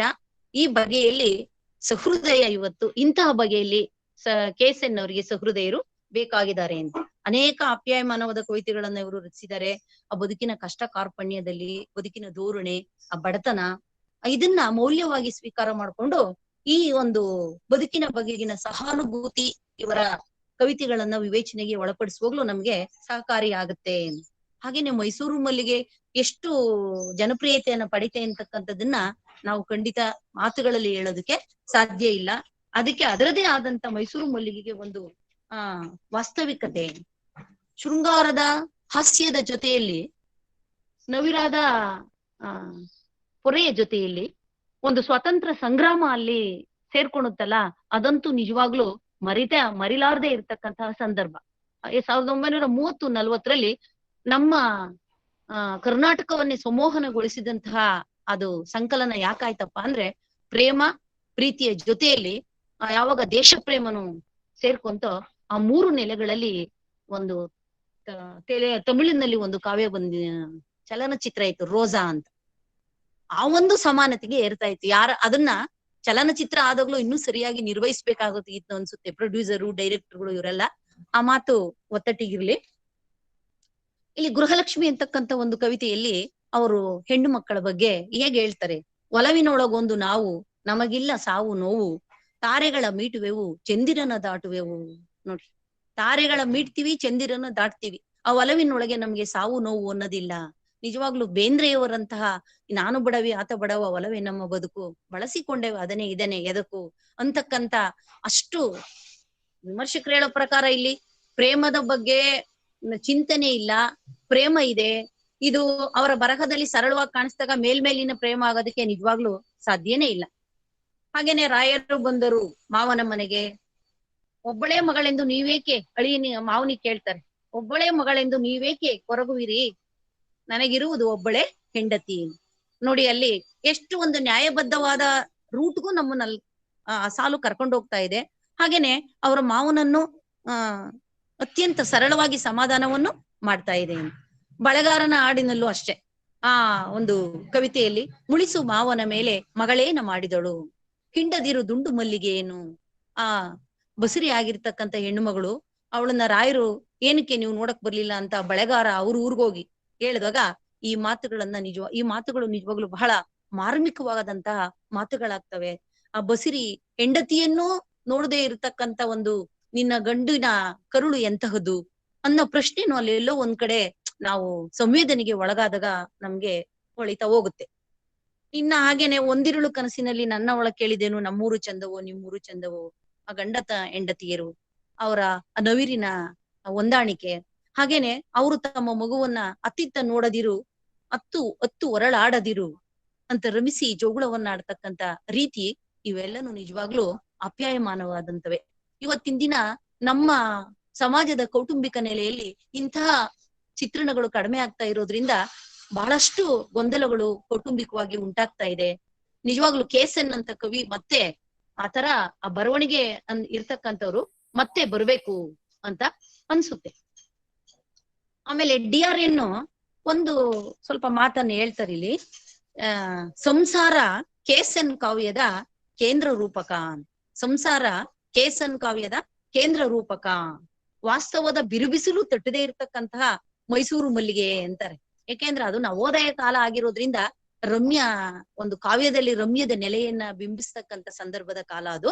ಆಗ ಇದ್ದಂಥದ್ದೇ ಈ ತರದ್ದೇ. ಯಾಕೆಂದ್ರೆ ಇನ್ನು ಪಾಶ್ಚಾತ್ಯ ಕವಿಗಳ ಪ್ರೇರಣೆ, ನಮ್ಗೆ ಇಂಗ್ಲೆಂಡಿನ ಇಂಡಸ್ಟ್ರಿಯಲ್ ರೆವಲ್ಯೂಷನ್ ಈ ಎಲ್ಲಗಳ ಪ್ರಭಾವ ಇನ್ನು ಆಗದೆ ಇರತಕ್ಕಂಥ ಕಾಲದಲ್ಲಿ ಆ ಪ್ರಕೃತಿಯ ಜೊತೆಯಲ್ಲಿ ಮನುಷ್ಯ ಮತ್ತೆ ಅದರಲ್ಲೂ ಹೆಣ್ಣು ಮಕ್ಕಳ ನೆಲೆಯನ್ನ ಹೊಂದಾಣಿಕೆ ಮಾಡ್ಕೊಂಡು ಕೌಟುಂಬಿಕ ನೆಲೆಯನ್ನು ಬಹಳ ವಾಸ್ತವದ ನೆಲೆಯಲ್ಲಿ ತಂದಂತ ಕವಿ ಅಂತಂದ್ರೆ KSN ಅಂತಾನೆ ಹೇಳ್ಬಹುದು. ಇನ್ನ ರೈಲ್ವೆ ನಿಲ್ದಾಣದಲ್ಲಿ ಅಂತಕ್ಕಂತ ಒಂದು ಕವಿತೆಯನ್ನ ನೋಡಿದಾಗ ಅಲ್ಲಿ ಹೆಣ್ಣು ಮಕ್ಕಳ ವಾತ್ಸಲ್ಯ ಹೇಗೆ ಮೂಡಿಬರುತ್ತೆ ಅನ್ನೋದಕ್ಕೆ, ಅವರು ರೈಲ್ವೆ ನಿಲ್ದಾಣದಲ್ಲಿ ತಾಯಿ ತನ್ನ ಮಗಳು ಬಾಣಿತನ ಮುಗಿಸ್ಕೊಂಡು ಹೋಗ್ತಾ ಇರ್ಬೇಕಾದ್ರೆ ರೈಲ್ ಒಳಗಡೆ ಮಗಳು ಕೂತಿರ್ತಾಳೆ. ಅದಕ್ಕೆ ಎಲ್ಲಿದ್ದೀಯೇ ಮೀನಾ ಕ್ವಶನ್ ಮಾರ್ಕ್ ಅಲ್ಲಿ, ಇಲ್ಲೇ ಇದ್ದೀನಮ್ಮ, ನೋಡು ಮಗುವಿನ ಹಾಲಿನ ಪುಡಿಗೆ ಬಿಸಿ ನೀರಿದೆಯಾ ಅಂತ ಕೇಳ್ತಾರೆ. ಅದಕ್ಕೆ ಹೌದಮ್ಮ ಬಿಸಿ ನೀರು ಇದೆ, ನನ್ನ ಕಣ್ಣಿನಲ್ಲೂ ಸಹ. ನೋಡಿ KSN ಹೆಂಗರುಳು ಹೇಗಲ್ಲಿ ಕೆಲಸ ಮಾಡುತ್ತೆ. ಒಬ್ಬ ಹೆಣ್ಣು ಮಗಳು ಕೇಳ್ತಕ್ಕಂತ ಮಾತದು, ಅದನ್ನ ಗ್ರಹಿಸಿ ಇದು ಇಂತಹ ಸಂದರ್ಭದಲ್ಲಿ ಆ ಬಾಣಂತನ, ಆ ನೋವಿನ ನೆಲೆಗಳು, ಈ ತಾಯಿ ಮನೆಯನ್ನ ಬಿಟ್ಟು ಈಗ ಹೋಗ್ತಾ ಇರ್ತಕ್ಕಂತ ಆ ಹೆಣ್ಣು ಮಗಳು, ಆ ತಾಯಿಯಾದವಳು ಮಾತ್ರ ಇಂಥ ಒಂದು ಹೃದಯ ಸ್ಪಂದನಕ್ಕೆ ಒಳಗಾಗೋದಕ್ಕೆ ಮಾತ್ರ ಸಾಧ್ಯ ಅಂತ ನನಗಾದ್ರೂ ಅನ್ಸುತ್ತೆ. ಇಂಥ ನೆಲೆಗಳಲ್ಲಿ ನಿಜವಾಗಲು ಅಪಾರ ವಾತ್ಸಲ್ಯ, ಪ್ರೀತಿ, ಪ್ರೇಮಗಳನ್ನ ಬಿಂಬಿಸ್ತಾ ಹೋಗ್ತಾರೆ. ಸಣ್ಣ ಸಂಗತಿ ಅಂತಕ್ಕಂಥ ಇನ್ನೊಂದು ಕವನ, ಅಲ್ಲಿ ದೀಪ ಸಣ್ಣ ಗುರಿತಾ ಇರುತ್ತೆ. ഇരുಳಿನಲ್ಲಿ ನಿದ್ದೆಗಣ್ಣಲ್ಲಿಯ ಮಗು ತನ್ನ ಮೈ ಮೇಲಿರ್ತಕ್ಕಂಥ ಬಟ್ಟೆಯನ್ನ ಕಾಲಲ್ಲಿ ಒದಿತಾ ಇರುತ್ತೆ. ತಾಯಿನೂ ಅರೆ ನಿದ್ರೆಯಲ್ಲಿಯೇ ಆ ಬಟ್ಟೆಯನ್ನ ಮುಚ್ಚುತ್ತಾ ಬರ್ತಾಳೆ. ಅದಕ್ಕೆ ಕವಿ ಹೇಳ್ತಾರೆ, ನಿದ್ದೆ ಎಚ್ಚರಗಳಲ್ಲಿ ಪೊರೆವ ಕೈ ದುಡಿಯುತ್ತಿದೆ, ಅದನ್ನು ಲೆಕ್ಕಿಸದೆ ಮಗು ಹೊದಿಕೆಯನ್ನು ಒದೆಯುತ್ತಿದೆ. ನೋಡಿ, ಇದು ಲೋಕೋತ್ತರವಾದ ತಾಯಿ ಕಂಡು ಬರ್ತಾಳೆ ಇಲ್ಲಿ. ಯಾಕೆ ಅಂತಂದ್ರೆ ಮಗು ಅದು ಮುಗ್ಧ, ಏನು ಗೊತ್ತಾಗಲ್ಲ, ಏನೋ ನಿದ್ದೆಗಣ್ಣಲ್ಲಿ ಅದು ತೆಗಿತಾ ಇದೆ, ತೆರೆಯನ್ನ ತೆಗಿತಾ ಇದೆ. ಆ ತಾಯಿ ಆದವಳು ಏನ್ ಮಾಡ್ತಾಳೆ, ಮತ್ತೆ ಅದನ್ನ ನಿದ್ದೆಗಣ್ಣು, ಅವಳಿಗೂ ಅರೆ ನಿದ್ರೆ, ಬೆಳಿಗ್ಗೆಯಿಂದ ಮಗುವಿನ ಜೊತೆಯಲ್ಲಿ ಆಟ ಪಾಠ, ಅದಕ್ಕೆ ಹಾಲು ಉಣಿಸೋದು, ಆಹಾರ ತಿನ್ಸೋದು ಎಲ್ಲವನ್ನ ಮಾಡ್ತಾ ಇದ್ದಂತವಳು ಅದು ಬಿಡದೇನೆ ಅವಳು ತನ್ನ ಕರ್ತವ್ಯನ ತಾನು ಮಾಡ್ತಾ ಇರ್ತಾಳೆ. ಇಲ್ಲಿ ಲೋಕೋತ್ತರವಾದ ತಾಯಿ ನಮ್ಮ ಕಣ್ಣಿಗೆ ಖಂಡಿತ ಇಲ್ಲಿ ಕಂಡು ಬರ್ತಾಳೆ. ಹಾಗೇನೆ ಇಡದಿರು ನಿನ್ನ ಸಿಂಹಾಸನದ ಮೇಲೆ ಅಂತಕ್ಕಂಥ ಒಂದು ಕವಿತೆಯಲ್ಲಿ ಈ ತಾಯಿ ಭೂಮಿ, ತಂದೆ ದೇವರು, ಮನುಷ್ಯ, ಮಗು ಅಂತಕ್ಕಂಥ ನೆಲೆಯಲ್ಲಿ ಆ ಸೃಷ್ಟಿ ಕಾರ್ಯದ ವೈಶಾಲ್ಯತೆ ಹಿನ್ನೆಲೆಯಲ್ಲಿ ನಾವು ಇದನ್ನ ಈ ಕವಿತೆಯನ್ನ ಖಂಡಿತ ಗ್ರಹಿಸ್ಬೇಕು. ಇಷ್ಟೊಂದು ಆ ವಾಸ್ತವಿಕತೆಯನ್ನ ಹೊಂದಿರತಕ್ಕಂತ ಕವಿತೆ ಇದು ಅಂತ ನನಗೆ ಅನ್ಸಿದಾಗ ಒಂದ್ 2-3 ಸರಿ ಓದಿದ್ಮೇಲೆ ತರಗತಿಗಳಲ್ಲಿ ನಿಜವಾಗ್ಲೂ ಒಳ ಅರ್ಥಗಳಿಗೆ ತೆರೆದುಕೊಳ್ಳೋದಕ್ಕೆ ಸಾಧ್ಯ ಆಯ್ತು. ಹಾಗೇನೆ ಈ ಅಲ್ಲಿ ಒಂದು ಬರುತ್ತೆ, ಹೆಣ್ಣು ಮಗಳು ಯಾಕೆ ಸ್ತ್ರೀವಾದಿ ವಾತ್ಸವನ್ನ ನಾವು KSN ಅವರ ಕವಿತೆಗಳಲ್ಲಿ ತಗೋಬೇಕು ಅಂತ ಅಂದಾಗ, ತಾಯಿ ದೇವರೆಂದು ತಾರೆಗಳು ಹಾಡಿದವು ಈ ವಸುಂಧರೆಯ ಮಗ ನಾನು.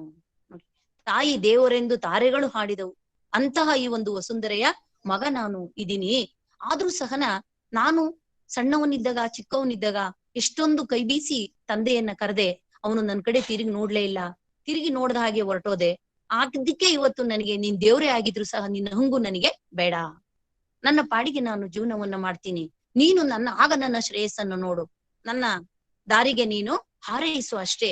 ನೀನು ಸಂಪಾದನೆ ಮಾಡಿರ್ತಕ್ಕಂತ ಯಾವೊಂದು ವಸ್ತು ನನಗೆ ಬೇಡ ಅಂತಕ್ಕಂತ ಇಹದ ಪರಿಮಳದ ಹಾದಿಯಲ್ಲಿ ಚಲಿಸ್ತಕ್ಕಂತ ಕವಿ, ಕಷ್ಟಗಳೊಂದಿಗೆ ಬೆಂದಿರ್ತಕ್ಕಂಥ ನೋವು ಎನ್ನ ಪಾಡೆನಗಿರಲಿ ಅದರ ಆಡನಷ್ಟೇ ನೀಡುವೆ ಅಂತಾರೆ ಬೇಂದ್ರೆ.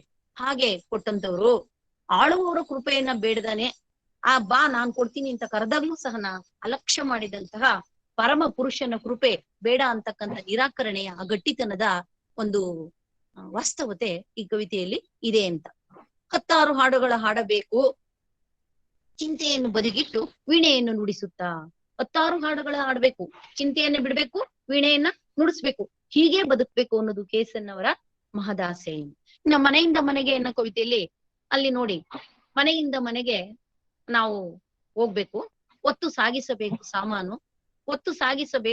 ಸಾಮಾನು, ಅದಕ್ಕೆ ಕತ್ತಲೆ ಬೇಕು, ಕತ್ತಲೆಗಾಗಿ ಕಾಯಬೇಕು. ಇಲ್ಲಿ ಎಲ್ರೂ ಸಾಮಾನನ್ನ ಸಾಗಿಸೋದಿದೆ, ಜರಡಿ ಮತ್ತೆ ಏನೋ ಬೇರೆ ಸಾಮಾನು ಇನ್ನೊಂದು ಮತ್ತೊಂದು ಎಲ್ಲವನ್ನ ಎತ್ತಿಡ್ಬೇಕು. ಅದನ್ನ ಕತ್ತಲಬೇಕು ಅಂದ್ರೆ ಎಲ್ಲೋ ಒಂದ್ ಕಡೆ ಕವಿ ಆಳವಾದ ನೆಲೆಯಲ್ಲಿ ಇಲ್ಲಿ ನಾವು ಆಲೋಚನೆಗೆ ತೊಡಕೊಂಡಾಗ ಆ ಸಾವಿನ ಆಹ್ವಾನವನ್ನ ಹೇಗೆ ಮಾಡ್ತಾ ಇದ್ದಾರೆ. ಮನೆ ಇರೋದಕ್ಕೆ ನಾವ್ ಈ ಮನೆನ ಖಾಲಿ ಮಾಡ್ತಿರೋದು. ಮನೆ ಇನ್ನೊಂದ್ ಮನೆಗೆ ಹೋಗ್ತೀವಿ, ಮತ್ತೊಂದ್ ಮನೆ, ಇದು ಜನ್ಮಗಳ ಭವಾವಳಿಯನ್ನ ನೆನಪಿಸ್ತಕ್ಕಂಥದ್ದು ಅಂತ ಒಂದು ಮಾತನ್ನ ಇಲ್ಲಿ ನಾವು ಆ ಧ್ವನಿಯನ್ನ ಗುರ್ತಿಸ್ಕೋಬಹುದು. ಸಾವಿನ ಆಹ್ವಾನ ಸಮಾಧಾನದಲ್ಲಿ, ಸಾವು ಅಷ್ಟು ಸುಲಭವಾಗಿ ಬರುವಂತದಲ್ಲ. ಸಮಾಧಾನವಾಗಿ ನಾವು ಅದನ್ನ ಒಂದ್ ಮನೆಯಿಂದ ಇನ್ನೊಂದ್ ಮನೆಗೆ ಸಾಗಿಸಿದಷ್ಟು ಸುಲಭವಾಗಿ ನಾವು ಒಪ್ಕೋಬೇಕು, ಅಕ್ಸೆಪ್ಟ್ ಮಾಡ್ಬೇಕು ಅಂತಕ್ಕಂಥ ಒಂದು ಕವಿಯ ತೀರ್ಮಾನ ಇದೆ ಅಂತ. ತೆರೆದ ಬಾಗಿಲು ಅದು ಇಂದ ಇವರು ನಿಜವಾಗ್ಲೂ ಇವರ ಕವಿತೆ, KSN ಅವರ ಕವಿತೆ ಮೈಸೂರು ಮಲ್ಲಿಗೆಯ ಸಂಕಲನದ ನವಿರಾದ ಹಾಗೇನೆ ಕೌಟುಂಬಿಕ ವಾಸ್ತವ ಇದರ ನೆಲೆಯನ್ನ ಉಳಿಸಿಕೊಂಡೇ ಸ್ವಲ್ಪ ಬಹುಮುಶ್ರುತತೆ ಕಡೆಗೆ ಚಲಿಸ್ತು. ಇನ್ನು ಮುಂದೆ ಬಂದಂತ ಇವರ ಎಲ್ಲ ಕವಿತೆಗಳು ಸಹನ, ಕವನ ಸಂಕಲನಗಳು, ಕವಿತೆಗಳು ಸಹನ ಎಲ್ಲ ಒಂದ್ ಕಡೆ ಒಂದು ಗಟ್ಟಿಯಾದ ನಿಲುವಿನೊಂದಿಗೆ ಅವರ ಎಲ್ಲ ಕವನ ಸಂಕಲನಗಳೇ ತೆರೆದ ಒಂದೊಂದು ಕಿಟಕಿಯ ಹಾಗೆ ಕೆಲಸವನ್ನ ಮಾಡ್ತಾ ಓದೋ ಸಹೃದಯರಿಗೆ ಅಂತ ಹೇಳ್ಬೇಕಾಗತ್ತೆ. ಗಡಿಯಾರದಂಗಡಿಯ ಮುಂದೆ ಮತ್ತೆ ಬರಿಗೊಡಗಳಿಗೆ ಸಮಾಧಾನ ಇವೆರಡು ನವ್ಯ ಆಶಯಗಳನ್ನ ಇಟ್ಕೊಂಡು ಬರ್ದಂತವು. ಇದೇ ವಾತ್ಸಲ್ಯದ ನೆಲೆಯಲ್ಲಿ ತುಂಗಭದ್ರೆ ಅಂತಕ್ಕಂಥ ಒಂದು ಕವಿತೆಯನ್ನ ನಾನು ನಿಜವಾಗ್ಲೂ ಎಷ್ಟು ಅಂದ್ರೆ 10 ವರ್ಷಗಳ ಹಿಂದೆ ಮಕ್ಕಳಿಗೆ ಪಾಠ ಮಾಡಿದ್ದಿದೆ. ಅದೊಂದು ಹೆಣ್ಣು ಮಗುವಿನ ಚಿತ್ರಣ, ಬಾಲ್ಯದ ದಿನಗಳು, ನವಿರಾದಂತಹ ಹಾಸ್ಯದೊಂದಿಗೆ ಅವಳನ್ನ ಹೇಳ್ತಾರೆ ಅವಳ ಆರೋಗ್ಯ ಹೇಗಿದೆ. ಮಡ್ರಾಸಿನಲ್ಲಿ ಮೋಡ ಮಳೆ ಏನಾದ್ರೂ ಕಾಣಿಸ್ಕೊಂತು ಅಂದ್ರೆ ಇವಳಿಗಿಲ್ಲಾಗ್ಲೇ ಶೀತ ಶುರುವಾಗುತ್ತೆ. ಬೀದಿಯಲ್ಲಿ ಸುಳಿದರೆ ಉಷ್ಣ, ದಿನ ಬೆಳಗಾದ್ರೆ ಇವಳದೇ ಆಟ ಪಾಠ ಗಲಾಟೆ. ರಾತ್ರಿ ಹೊತ್ತು ಮಲಗ್ಬೇಕಾದ್ರೆ ಅವರು ಹೇಳ್ತಾರೆ, ನಡು ರಾತ್ರಿ ನನ್ನೆದೆಗೆ ಇವಳು ದೇವರ ಪದಕ. ನೋಡಿ, ಆ ಹೆಣ್ಣು ಮಕ್ಕಳಿಗೆ ನಿಜವಾಗ್ಲು ಇವತ್ತಿನ ದಿನ ನಮ್ಮ ಸಮಾಜದಲ್ಲಿ ಪೇಪರ್ ಅಲ್ಲಿ ನಾವು ದಿನಪತ್ರಿಕೆಯಲ್ಲಿ ಓದ್ತಾ ಇರ್ತೀವಿ, ಎಷ್ಟೊಂದು ಹೆಣ್ಣು ಮಕ್ಕಳ ಮೇಲೆ ಅತ್ಯಾಚಾರ, ಅವಮಾನ, ನಿಂದನೆಗಳು, ಹೀಯಾಳಿಕೆ ಎಲ್ಲ ನಡೀತಾ ಇರುತ್ತೆ. ಇಂಥ ಸಂದರ್ಭವನ್ನ KSN ನಿಜವಾಗ್ಲು ಅವತ್ತು ಎಷ್ಟು ಗಮನದಲ್ಲಿ ಇಟ್ಕೊಂಡು ಹೆಣ್ಣು ಮಕ್ಕಳಿಗೆ, ಹೆಂಗಸಿಗೆ, ಸ್ತ್ರೀಗೆ ಎಂತಹ ಬೆಲೆಯನ್ನ ಕೊಟ್ಟಿದ್ದಾರೆ. 1000 ರೂಪಾಯಿ, ಕೋಟಿ ರೂಪಾಯಿ, ಅದು ರೂಪಾಯಿ ಮಟ್ಟಕ್ಕೆ ನಿಲ್ಲೋದಿಲ್ಲ. ಅದು ನಿಜವಾಗ್ಲೂನುವೆ ಎಲ್ಲೋ ಒಂದು ಕಡೆ ಹೆಣ್ಣಿಗೆ ಒಂದು ಹೊಸ ಇಂಪ್ರೆಷನ್. ಅದು ಬೇರೆ ಬೇರೆ ದೇಶದಲ್ಲಿ ಸ್ತ್ರೀ ಅನ್ನೋಳು, ಸೆಕೆಂಡ್ ಸೆಕ್ಸ್ ಅದೆಲ್ಲ ಏನೇ ಇದ್ರು ಸಹನ ನಿಜವಾಗ್ಲೂ ನಮ್ಮಂತ ಇನ್ನೊಂದು ಸಂಸ್ಕೃತಿಯಲ್ಲಿ, ಕರ್ನಾಟಕದ ಒಂದು ಸಂಸ್ಕೃತಿಯಲ್ಲಿ, ಇಂಡಿಯಾ ದೇಶದಲ್ಲಿ ಇಂತಹ ಒಂದು ಸ್ತ್ರೀವಾದದ ನೆಲೆಯನ್ನ 1930ನೇ ಇಸ್ವಿಯಲ್ಲಿ ಇವರು ಗುರುತಿಸ್ತಾ ಹೋದ್ರು ಅಂದ್ರೆ ಆ ವಚನಕಾರರ ನಂತರ ಆ ಹೆಣ್ಣು ಮಕ್ಕಳು, ಆಮೇಲೆ ಅವ್ರಿಗಿರ್ತಕ್ಕಂಥ ಸ್ಥಾನಮಾನ, ಆ ಗೌರವ, ಅವ್ರನ್ನ ಯಾವ ರೀತಿ ನಾವು ಆ ಸ್ಥಾನಮಾನಗಳೊಂದಿಗೆ ಆ ಹೆಣ್ಣು ಮಕ್ಕಳ ರೂಪವನ್ನ ತಂದ್ಕೋಬೇಕು ಅಂತಕ್ಕಂಥ ನೆಲೆಯಲ್ಲಿ KSN ನಿಜವಾಗ್ಲೂ ಬಹುದೊಡ್ಡ ಕವಿ ಆಗ್ತಾರೆ. ಅವನ್ನ ಮರೆಯುವಂಥದ್ದೇ ಅಲ್ಲ. ಆ ತುಂಗಭದ್ರೆ ಎನ್ನುವ ಹಡಗು ದಿನವೂ ಓಲಾಡ್ತಾ ಇರುತ್ತೆ. ಅದು ತಂದೆ ಬೈದರೆ ತಾಯಿ ಎಂಬ ದಡಕ್ ಬರುತ್ತೆ, ತಾಯಿ ಬೈದರೆ ತಂದೆ ಎಂಬ ದಡಕ್ ಹೋಗುತ್ತೆ. ಕೊನೆಗೆ ಕವಿತೆ ಇದನ್ ಹೇಳ್ತಾ ಹೇಳ್ತಾ ಯಾವೊಂದು ಆಳದ ಧ್ವನಿಯ ಮಟ್ಟಕ್ಕೆ ಹೋಗುತ್ತೆ ಅಂತ ಅಂದ್ರೆ, ಇದಕ್ಕೇನೋ ನಾನು ಬೈದ್ರೆ ಅಮ್ಮ ಇದ್ದಾಳೆ, ಅಮ್ಮ ಬೈದ್ರೆ ಅಪ್ಪ ಇದ್ದಾನೆ, ಆದ್ರೆ ನನ್ನಂತ ದೊಡ್ಡವರಿಗೆ ತಂಗುವುದಕ್ಕೆ ಜಾಗ ಎಲ್ಲಿ ಅದು? ಇಂತ ಜವಾಬ್ದಾರಿ ಇರ್ತಕ್ಕಂಥ ನಾವು ಎಷ್ಟು ಜವಾಬ್ದಾರಿಯಿಂದ ಆದ್ರೂ ಏನಾದ್ರೂ ಒಂದೊಂದು ದಿನಾನು ತಪ್ಪು ಮಾಡ್ತಾನೆ ಇರ್ತೀವಿ, ಅಚಾತುರ್ಯ ನಡೆದೋಗ್ತಾ ಇರುತ್ತೆ. ಆಮೇಲೆ ಬದುಕಿನ ಕೊನೆಗೆ ನಮ್ಗೊಂದು ಆಶ್ರಯ ಸಿಗದಂತ ರೀತಿಯಲ್ಲಿ ನಾವು ದೊಡ್ಡವರು ಒದ್ದಾಡ್ತೀವಿ.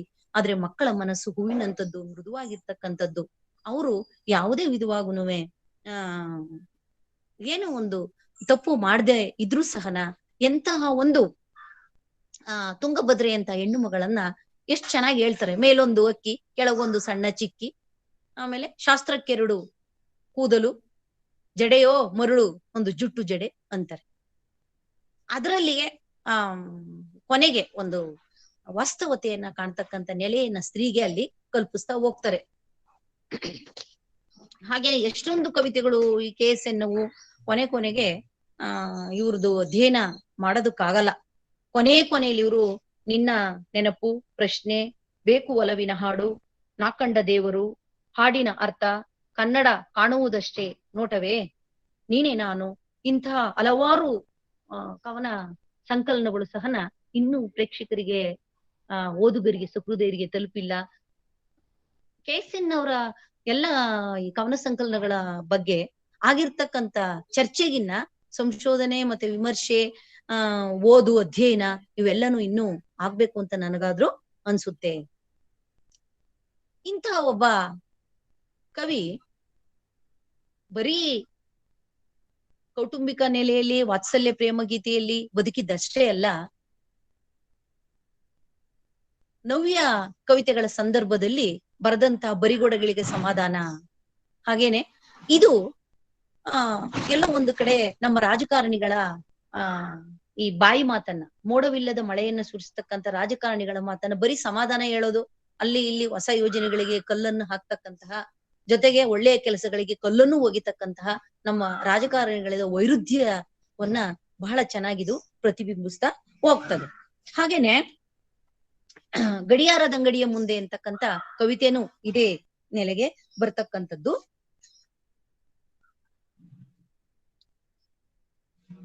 ಸಾಮಾನ್ಯ ಮನುಷ್ಯನನ್ನ ಅಸಾಮಾನ್ಯತೆಗೆ ಕೊಂಡೊಯ್ದು ಅಸಾಮಾನ್ಯ ನೆಲೆಯಲ್ಲಿ ಚಿತ್ರಣ ಮಾಡಿರ್ತಕ್ಕಂಥದ್ದು ಇವನ ಹುಟ್ಟಿದ ಹಬ್ಬ ಅಂತಕ್ಕಂಥ ಒಂದು ಕವಿತೆಯಲ್ಲಿ ಸರ್ ಉಪನ್ಯಾಸ ಕೊಡ್ತಾ ಮಾತಾಡ್ತಾ ಇದರ ಉದಾಹರಣೆಯನ್ನ ಕೊಡ್ತಾ ಇದ್ರು.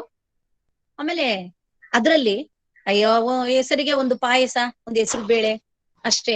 ಆಮೇಲೆ ಉಡುಗೊರೆ ಕೊಡೋರು ಯಾರು ಇಲ್ಲ ನನಗೆ, ಎಲ್ಲ ಹತ್ತಿರದ ಸಂಬಂಧಿಕರಿದ್ರು, ಅವ್ರನ್ನ ಇವತ್ತು ಬರೋದಕ್ಕೂ ಹೇಳೋದಕ್ಕೂ ಸಹ ಆಗ್ತಾ ಇಲ್ಲ. ಯಾಕೆ ಅಂತ ಅಂದ್ರೆ ಟ್ರೈನು ಬಸ್ಸು ಇವನ್ನೆಲ್ಲ ಹತ್ಕೊಂಡವ್ರು, ಇದು ನನ್ನ ಒಂದು ಹುಟ್ಟು ಹಬ್ಬದ ದಿನ ಅವ್ರಿಗೆ ಬರಕ್ ಏನ್ ಕಷ್ಟ ಆಗುತ್ತೋ ಅಥವಾ ಅವ್ರಿಗೂ ನಾನು ಹೇಳಲಿಲ್ಲ ಅಂತಾರೆ. ನೋಡಿ ಎಷ್ಟೊಂದು ಒಬ್ಬ ಸಾಮಾನ್ಯ ಮನುಷ್ಯ ಇವತ್ತು ರಾಜಕಾರಣಿಗಳು ಹುಟ್ಟುಹಬ್ಬ, ಸೆಲೆಬ್ರಿಟಿಗಳು ಹುಟ್ಟುಹಬ್ಬ ಎಲ್ಲವನ್ನ ಮಾಡ್ಕೊಂತ ಇರ್ತಾರೆ. ಆದ್ರೆ ಜನಸಾಮಾನ್ಯರ ಮನುಷ್ಯತ್ವಕ್ಕೆ ಒಂದು ಬಹುದೊಡ್ಡ ಬೆಲೆಯನ್ನ ಕೊಟ್ಟು ಅದನ್ನ ಬಹಳ ಸಂಮೋಹನ ಕ್ರಿಯೆಯಲ್ಲಿ ನಡೆಸ್ಕೊಂಡಂತಹ KSN ನಿಜವಾಗ್ಲೂನುವೆ ಅವರ ತೆರೆದ ಬಾಗಿಲಾಗ್ಬೋದು, ಮನೆಯಿಂದ ಮನೆಗೆ ಆಗ್ಬೋದು, ಸಣ್ಣ ಸಂಗತಿ ಆಗ್ಬೋದು, ಎಲ್ಲ ಬಹುದೊಡ್ಡ ಆಶಯಗಳನ್ನೇ ಉಂಟು ಮಾಡಿರ್ತಕ್ಕಂಥದ್ದು. ಜೊತೆಗೆ ಒಂದು ಉದಾಹರಣೆ ಜ್ಞಾಪಕ ಬಂತು. ಯಾವುದೋ ಒಂದು ಸಮಾರಂಭಕ್ಕೆ KSN ಹೋಗಿದ್ದಾಗ ನಿಮ್ದು ಮೈಸೂರು ಮಲ್ಲಿಗೆಯಿಂದ ಒಂದೆರಡು ಕವನನ ಓದ್ರಿ ಅಂತ ಹೇಳಿದ್ರು. ಅದಕ್ಕೆ ಅವಾಗ ನಾನ್ ತಂದಿಲ್ಲ ಕವನ ಸಂಕಲನ. ತಂದೆ ಇದ್ರೆ ಏನು, ಇಲ್ಲೇ ಯಾರ್ದೋ ಪಕ್ಕದ ಮನೆಗೆ ಹೋದ್ರೆ ಒಬ್ಬ ಹೆಣ್ಮಗಳು ಕೇಳಿದ್ರು ಕೊಡ್ತಾರ ಕವಿತೆನ? ಅಂದ್ರೆ KSN ಅವರನ್ನ ಓದ್ತಕ್ಕಂಥ ವರ್ಗ ಬರೀ ಹೆಣ್ಣು ಮಕ್ಕಳು ಸಂಬಂಧಪಟ್ಟಿದ್ದು ವಿಚಾರಗಳು ಇರುತ್ತೆ. ಆ ಒಂದು ವಿಚಾರಗಳನ್ನ ಆ ಹೆಣ್ಮಕ್ಳು ಅಷ್ಟೇ ಓದ್ತಾರೆ, ಅದ್ರಿಂಗಾಗಿ ಆ ಪುಸ್ತಕ ನಿಮಗೆ ಕೊಡ್ತಾರೆ. ಈ ತರದ ಒಂದು ಪ್ರತಿಕ್ರಿಯೆಗಳು ಆಗ ಬರ್ತಾ ಇದ್ದವು. ಹೌದು, ಹೆಣ್ಣು ನಿಜವಾಗ್ಲು ಯಾವೊಂದು ಮನೆಯಲ್ಲಿ ಹೆಣ್ಣು ಹುಟ್ಟಿದ ಮನೆ ತಣ್ಣಗೆ ಅಂತಾರೆ, ಯಾವೊಂದು ಮನೆಯಲ್ಲಿ ಹೆಣ್ಮಕ್ಳು ಇರ್ತಾರೆ, ಯಾವೊಂದು ಮನೆಯಲ್ಲಿ ಹೆಂಡತಿ ಆದವಳು ಅಥವಾ ಮಹಿಳೆ ತನ್ನ ಜವಾಬ್ದಾರಿಯನ್ನ ಕರ್ತವ್ಯಗಳನ್ನ ಸರಿಯಾಗಿ ಮಾಡ್ತಾ ಹೋದ್ರೆ ಇಡೀ ಮನೆನೆ ನಾವು ನಿಭಾಯಿಸಬಹುದು.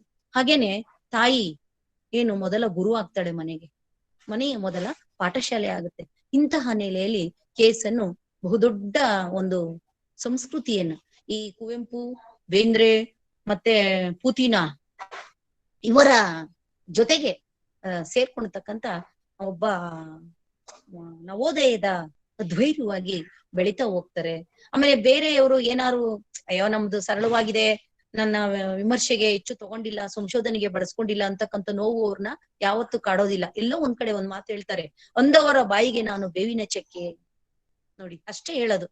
ಈಗ ಮನುಷ್ಯರನ್ನ ಏನ್ ಮಾಡಿದ್ರು ಸಮಾಧಾನ ಮಾಡಕ್ಕಾಗಲ್ಲ. ಅವರವರ ಅನುಭವಗಳ ಹಿನ್ನೆಲೆಯಲ್ಲಿ ಅವರು ಬರಿತಾ ಹೋಗ್ತಾರೆ. ಆದ್ರೆ ಬಹುದೊಡ್ಡ ಸ್ತ್ರೀವಾದಿ ನೆಲೆಯನ್ನ ದಲಿತ ಬಂಡಾಯಕಿನ ಫಸ್ಟೇ 12ನೇ ಶತಮಾನ ಆದ ನಂತರದಲ್ಲಿ ನಿಜವಾಗ್ಲೂ ಕಾಣ್ತಾ ಇರ್ತಕ್ಕಂಥದ್ದು ಇವರಲ್ಲಿಯೇ ಸಹ ಜಾಸ್ತಿ. ಆ ಸ್ತ್ರೀವಾದದ ನೆಲೆಯಲ್ಲಿ ಬರ್ತಾ ಹೋಗುತ್ತೆ. ಸ್ತ್ರೀಗೆ ಯಾವ ಮಟ್ಟದ ಬೆಲೆಯನ್ನು ಕೊಡ್ಬೇಕು ಅಂತ ಹೇಳಿ ಮೊನ್ನೆ ಗೋವಿಂದರಾಜ ಸರ್ ಮೇಡಮ್ ಈ ತರ ಹಿಂಗ ಆಗ್ಬೇಕು ಅಂದಾಗ ಒಂದಷ್ಟು ಏನಾದ್ರೂ ನೋಡೋಣ, ಈ ಎಲ್ಲಾ ತಾರೆಗಳು ಚುಕ್ಕಿಗಳು ಹಾಡಿದವು ಒಂಥರ ಸರಳವಾದ ನೆಲೆಯಲ್ಲಿ ಗುರ್ಸ್ಕೊಂಡು ಹೋಗ್ತಕ್ಕಿನ್ನ ಈ ಕಾಲಮಾನಕ್ಕೆ ಸಂದರ್ಭವಾಗಿ ಏನನ್ನಾದ್ರೂ KSN ಅವರ ಕವಿತೆಗಳಲ್ಲಿ ತರೋದಿಕ್ಕೆ ಸಾಧ್ಯನಾ? ಯಾಕೆಂದ್ರೆ ಈಗ ನಮ್ಮ ಬದುಕು ಬಹುಶ್ರುತಿಯ ನೆಲೆಯಲ್ಲಿ ಸಾಕ್ತಾ ಇದೆ.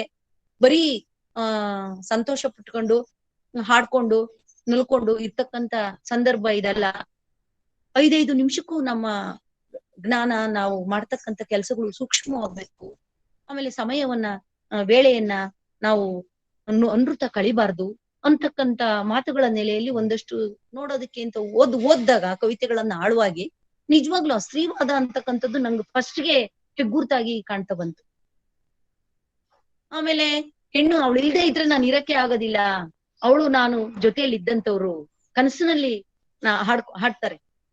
ನೆನೆದ ಮನದಲ್ಲಿ ಒಬ್ರನ್ನೊಬ್ರು ನೋಡ್ತಾ ಹಾಡ್ತಾ ನಲಿತಾ ಇರ್ತಕ್ಕಂಥದ್ದು ಅಂತಹ ಒಂದು ನವಿರು ಈ ಬೇಂದ್ರೆಯವರ ಸಖಿಗೀತ ಅಂತಕ್ಕಂಥ ಒಂದು ಖಂಡಕಾವ್ಯ. ಅಲ್ಲಿ ಆ ಸಖಿಗೀತ ಖಂಡಕಾವ್ಯದಲ್ಲಿ ಇವರು ಅದೇ ಅವ್ರಿಬ್ರು ಹೇಗೆ ಧಾರೆಯ ಸಂದರ್ಭದಲ್ಲಿ ನಾವು ಕೈಕೊಟ್ಟು ಒಂದಾಗ್ತೀವಿ ಅಂತ ಹೇಳಿದಿವಿ, ಕೊನೆವರೆಗೂ ಹಾಗೆ ಇರ್ಬೇಕು ಅಂತಕ್ಕಂಥ ಒಂದು ಆ ಗಂಡ ಹೆಂಡತಿಯರ ಬಾಂಡ್, ಆ ಫ್ಯಾಮಿಲಿ ಬಾಂಡ್ ಅಂತಕ್ಕಂಥದ್ದನ್ನ ಹೇಗೆ ಅಂಟಿಸ್ತಾರೆ ಅಂತ ಅಂದ್ರೆ ಇನ್ನ ಜನ್ಮದಕ್ಕೂ ಅದನ್ನ ಕಳ್ಕೊಳಕ್ ಸಾಧ್ಯ ಇಲ್ಲ. ಇದು ಸ್ವರ್ಗದಲ್ಲಿ ಮದುವೆ ಆಗಿರ್ತಕ್ಕಂಥದ್ದು ಎಲ್ಲೋ ಒಂದ್ ಕಡೆ ಸತ್ಯ ಅನ್ಸ್ಬಿಡುತ್ತೆ ಇವರ ಕವಿತೆಗಳನ್ನ ಓದ್ತಾ ಹೋದಾಗ. ಆ ಸ್ವರ್ಗದಲ್ಲಿ ಮದುವೆ ಅನ್ನೋದೇ ಒಂದು ಆಶ್ಚರ್ಯ ಅಂತ ಅನ್ಸುತ್ತೆ, ನಿಜನ ಇದು ಅಂತ. ಆದ್ರೆ ಎಲ್ಲೋ ಒಂದ್ ಕಡೆ ಇದು ಒಬ್ರನ್ನೊಬ್ರು ಮನಸ್ಸನ್ನ ಅರ್ಥ ಮಾಡ್ಕೊಂಡು ಆ ಹೃದಯಗಳನ್ನ ಗೆದ್ದುಕೊಂಡು ಒಬ್ಬರ ಹೃದಯದಲ್ಲಿ ಒಬ್ಬರನ್ನ ಪ್ರತಿಷ್ಠಾಪನೆ ಮಾಡ್ಕೊಂಡು ಬದುಕ್ತಾ ಇರತಕ್ಕಂತ ಹೊಂದಾಣಿಕೆಯ ಕ್ರಿಯೆ ಇದೆಯಲ್ಲ, ಇದು ಇಲ್ದೇ ಇರೋದ್ರಿಂದನೇ ಇವತ್ತು ಇಷ್ಟೊಂದು ನಮ್ಮ ಕುಟುಂಬ ಸಮಾಜದಲ್ಲಿ ವಿಘಟನೆ ಆಗ್ತಾ ಹೋಗ್ತಾ ಇದೆ. ಕಾರಣಗಳೇ ಇರಲ್ಲ, ಏನೇನೋ ಅಹಂ ಈರ್ಷೆಗಳು. ಈ ಎಲ್ಲ ಅಹಂ ಈರ್ಷೆಗಳನ್ನ ತೊಡೆದು ಹಾಕಿ ಒಂದು ಸಾಮಾನ್ಯವಾದ ನೆಲೆಯಲ್ಲಿ ನಿರಹಂಕಾರ ಒಂದು ಹಂತದಲ್ಲಿ ಕಾವ್ಯಗಳ ಸಂಕಲನಗಳನ್ನ ಬರ್ಕೊಂಡ್ ಬಂದಂತವ್ರು. ಆಮೇಲೆ ಓದ್ತಾ ಇರ್ಬೇಕಾದ್ರೆ ಯಾವುದೇ ವಿಧವಾದಂತ ಕಷ್ಟನೂ ಅಲ್ಲಿ ಇಲ್ಲ. ಯಾಕೆ ನವ್ಯ ಕವಿತೆಗಳ ಹಾಗೆ ಆ ಪುರಾಣ ಪ್ರತೀಕಗಳು, ಪ್ರತಿಮೆಗಳು, ಆ ಪೌರಾಣಿಕವಾದಂತ ಅಂಶಗಳು ಇವನ್ನೆಲ್ಲ ತಂದು ಕಾವ್ಯವನ್ನ ಎಲ್ಲೋ ಒಂದ್ ಕಡೆ ಬಿಗಿ ಮಾಡೋದಕ್ಕೆ ನೋಡಲ್ಲ KSN. ಅವರು ಸರಳವಾಗಿ ಬರ್ಕೊಂಡೇ ಹೋಗ್ತಾರೆ, ಅರ್ಥವಾಗ್ಲಿ, ನನ್ಗೂ ಅರ್ಥವಾಗ್ಲಿ, ಓದುಗರಿಗೂ ಅರ್ಥವಾಗ್ಲಿ. ಅದಕ್ಕೆ ಜನಸಾಮಾನ್ಯರು ಸಹ KSN ಅವರ ಕವಿತೆಗಳನ್ನ ಓದ್ತಿದ್ರು ಅನ್ನೋದಕ್ಕೆ ಇದೂ ಬಹುದೊಡ್ಡ ಕಾರಣ ಅಂತ ಅನ್ಸುತ್ತೆ. ಇಂತಹ ಸ್ತ್ರೀವಾದಿ ನೆಲೆಯನ್ನ ಹಾಗೇನೆ ಕೌಟುಂಬಿಕ ನೆಲೆಯ ಪ್ರೀತಿ ವಾತ್ಸಲ್ಯಗಳನ್ನ ಬದುಕಿಗೆ ತಂದು ಕೊಟ್ಟಿರ್ತಕ್ಕಂತ ಕವಿ ಇಷ್ಟು ಸರಳವಾದ ಭಾಷೆಯಲ್ಲಿ ಇಲ್ಲ ಅಂತ ಅನ್ಸುತ್ತೆ. ಆಮೇಲೆ ನಮ್ಮ ಓದು ಎಲ್ಲ ಒಂದ್ ಕಡೆ ಇನ್ನೂ ವಿಸ್ತೃತ ಆಗ್ಬೇಕು. ಓದು ವಿಸ್ತೃತ ಆಗ್ತಾ ಆಗ್ತಾ ಆಗ್ತಾ ಇವೆಲ್ಲಾನು ಗ್ರಹಿಸ್ತಾ ಹೋಗ್ಬೋದು. ನನಗೆ ಇದುವರೆಗೂ ಇಷ್ಟು ವರ್ಷ ಪಾಠ ಮಾಡಿದ್ರು ಸ್ತ್ರೀವಾದಿ ನೆಲೆಯಲ್ಲಿ ನರಸಿಂಹಸ್ವಾಮಿ ಅವ್ರನ್ನ ನೋಡ್ಬೇಕು ಅಂತಕ್ಕಂಥದ್ದು ಹೆಣ್ಣು ಮಕ್ಕಳ ಮಧ್ಯೆನೆ ನಾನು ಒಂದಷ್ಟು 34-33 ವರ್ಷ ಕೆಲಸ ಮಾಡಿದ್ದಿದೆ. ಆದ್ರೂ ಆ ಭಾವನೆಗಳು ಬರ್ಲಿಲ್ಲ. ಯಾಕೆಂದ್ರೆ ಒಂದು ವಯಸ್ಸು, ಒಂದು ಪರಿಪಕ್ವವಾದ ಮನಸ್ಸು ಬೇಕು ಅನ್ಸುತ್ತೆ ಇವೆಲ್ಲ ಆಲೋಚನೆ ಮಾಡೋದಕ್ಕೆ. ಇದು ಓದುಗರಲ್ಲಿ ಇರ್ತಕ್ಕಂಥ ಸಹೃದಯರ ನಮ್ಮಲ್ಲಿ ಇರ್ತಕ್ಕಂಥ ದೋಷಣೆ ಹೊರತು ಕವಿಯದಲ್ಲ. ಅದು ನಿಜವಾಗ್ಲೂ ಆಳವಾಗಿ ನೋಡಿದಾಗ ಈ ಎಲ್ಲಾ ಅಂಶಗಳು ನಮ್ಗೆ ತಿಳಿತಾ ಹೋಗುತ್ತೆ. ಇಷ್ಟು ಮಾತನಾಡೋದಕ್ಕೆ ಅವಕಾಶ ಕೊಟ್ಟಂತಹ ಕುಣಗಲ್ ಕಾಲೇಜಿನ ಡಾಕ್ಟರ್ ಗೋವಿಂದರಾಯ ಸರ್ ಹಾಗೆ ವಿಭಾಗದ ಎಲ್ಲರಿಗೂ ನಾನು ನನ್ನ ನಮನಗಳನ್ನು ಸಲ್ಲಿಸ್ತೀನಿ. ಇಲ್ಲಿಗೆ ನನ್ನ ಉಪನ್ಯಾಸ ಇಷ್ಟು ಅವಕಾಶ ಕೊಟ್ಟಿದ್ದಕ್ಕೆ ಇಲ್ಲಿಗೆ ಉಪನ್ಯಾಸವನ್ನ ಮುಗಿಸ್ತೀನಿ. ಸರ್ ನಮಸ್ಕಾರ. ನಮಸ್ತೆ ಮೇಡಮ್. ನಮಸ್ತೆ ಮೇಡಮ್. KS ನರಸಿಂಹಸ್ವಾಮಿ ಅವರನ್ನ ಸ್ತ್ರೀವಾದದ ನೆಲೆನಲ್ಲಿ ತುಂಬಾ ಅಚ್ಚುಕಟ್ಟಾಗಿ ನಮಗೆ ಪರಿಚಯ ಮಾಡಿಕೊಟ್ರಿ ಮೇಡಮ್. KS ನರಸಿಂಹಸ್ವಾಮಿ ಅವರ ಮಾತುಗಳನ್ನು ಕೇಳೋದೇ ಒಂಥರ ಸೊಗಸು.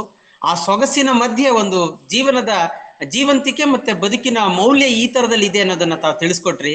ಅವ್ರದೇ ಒಂದು ಪದ್ಯ ನಂಗೆ ನೆನಪಾಗತ್ತೆ. ಒಂದು ಹೆಣ್ಣಿಗೊಂದು ಗಂಡು ಹೇಗೋ ಸೇರಿ ಹೊಂದಿಕೊಂಡು ಕಾಣದೊಂದು ಕನಸ ಕಂಡು ಮಾತಿಗೊಲಿಯದಮೃತವುಂಡು ದುಃಖ ಆಗುರವೆನುತ್ತೀರೆ ಪ್ರೇಮವೆನಲು ಸಾಧ್ಯವೇ ಅಂತ ಅದ್ಭುತವಾದಂತ ಸಾಧು.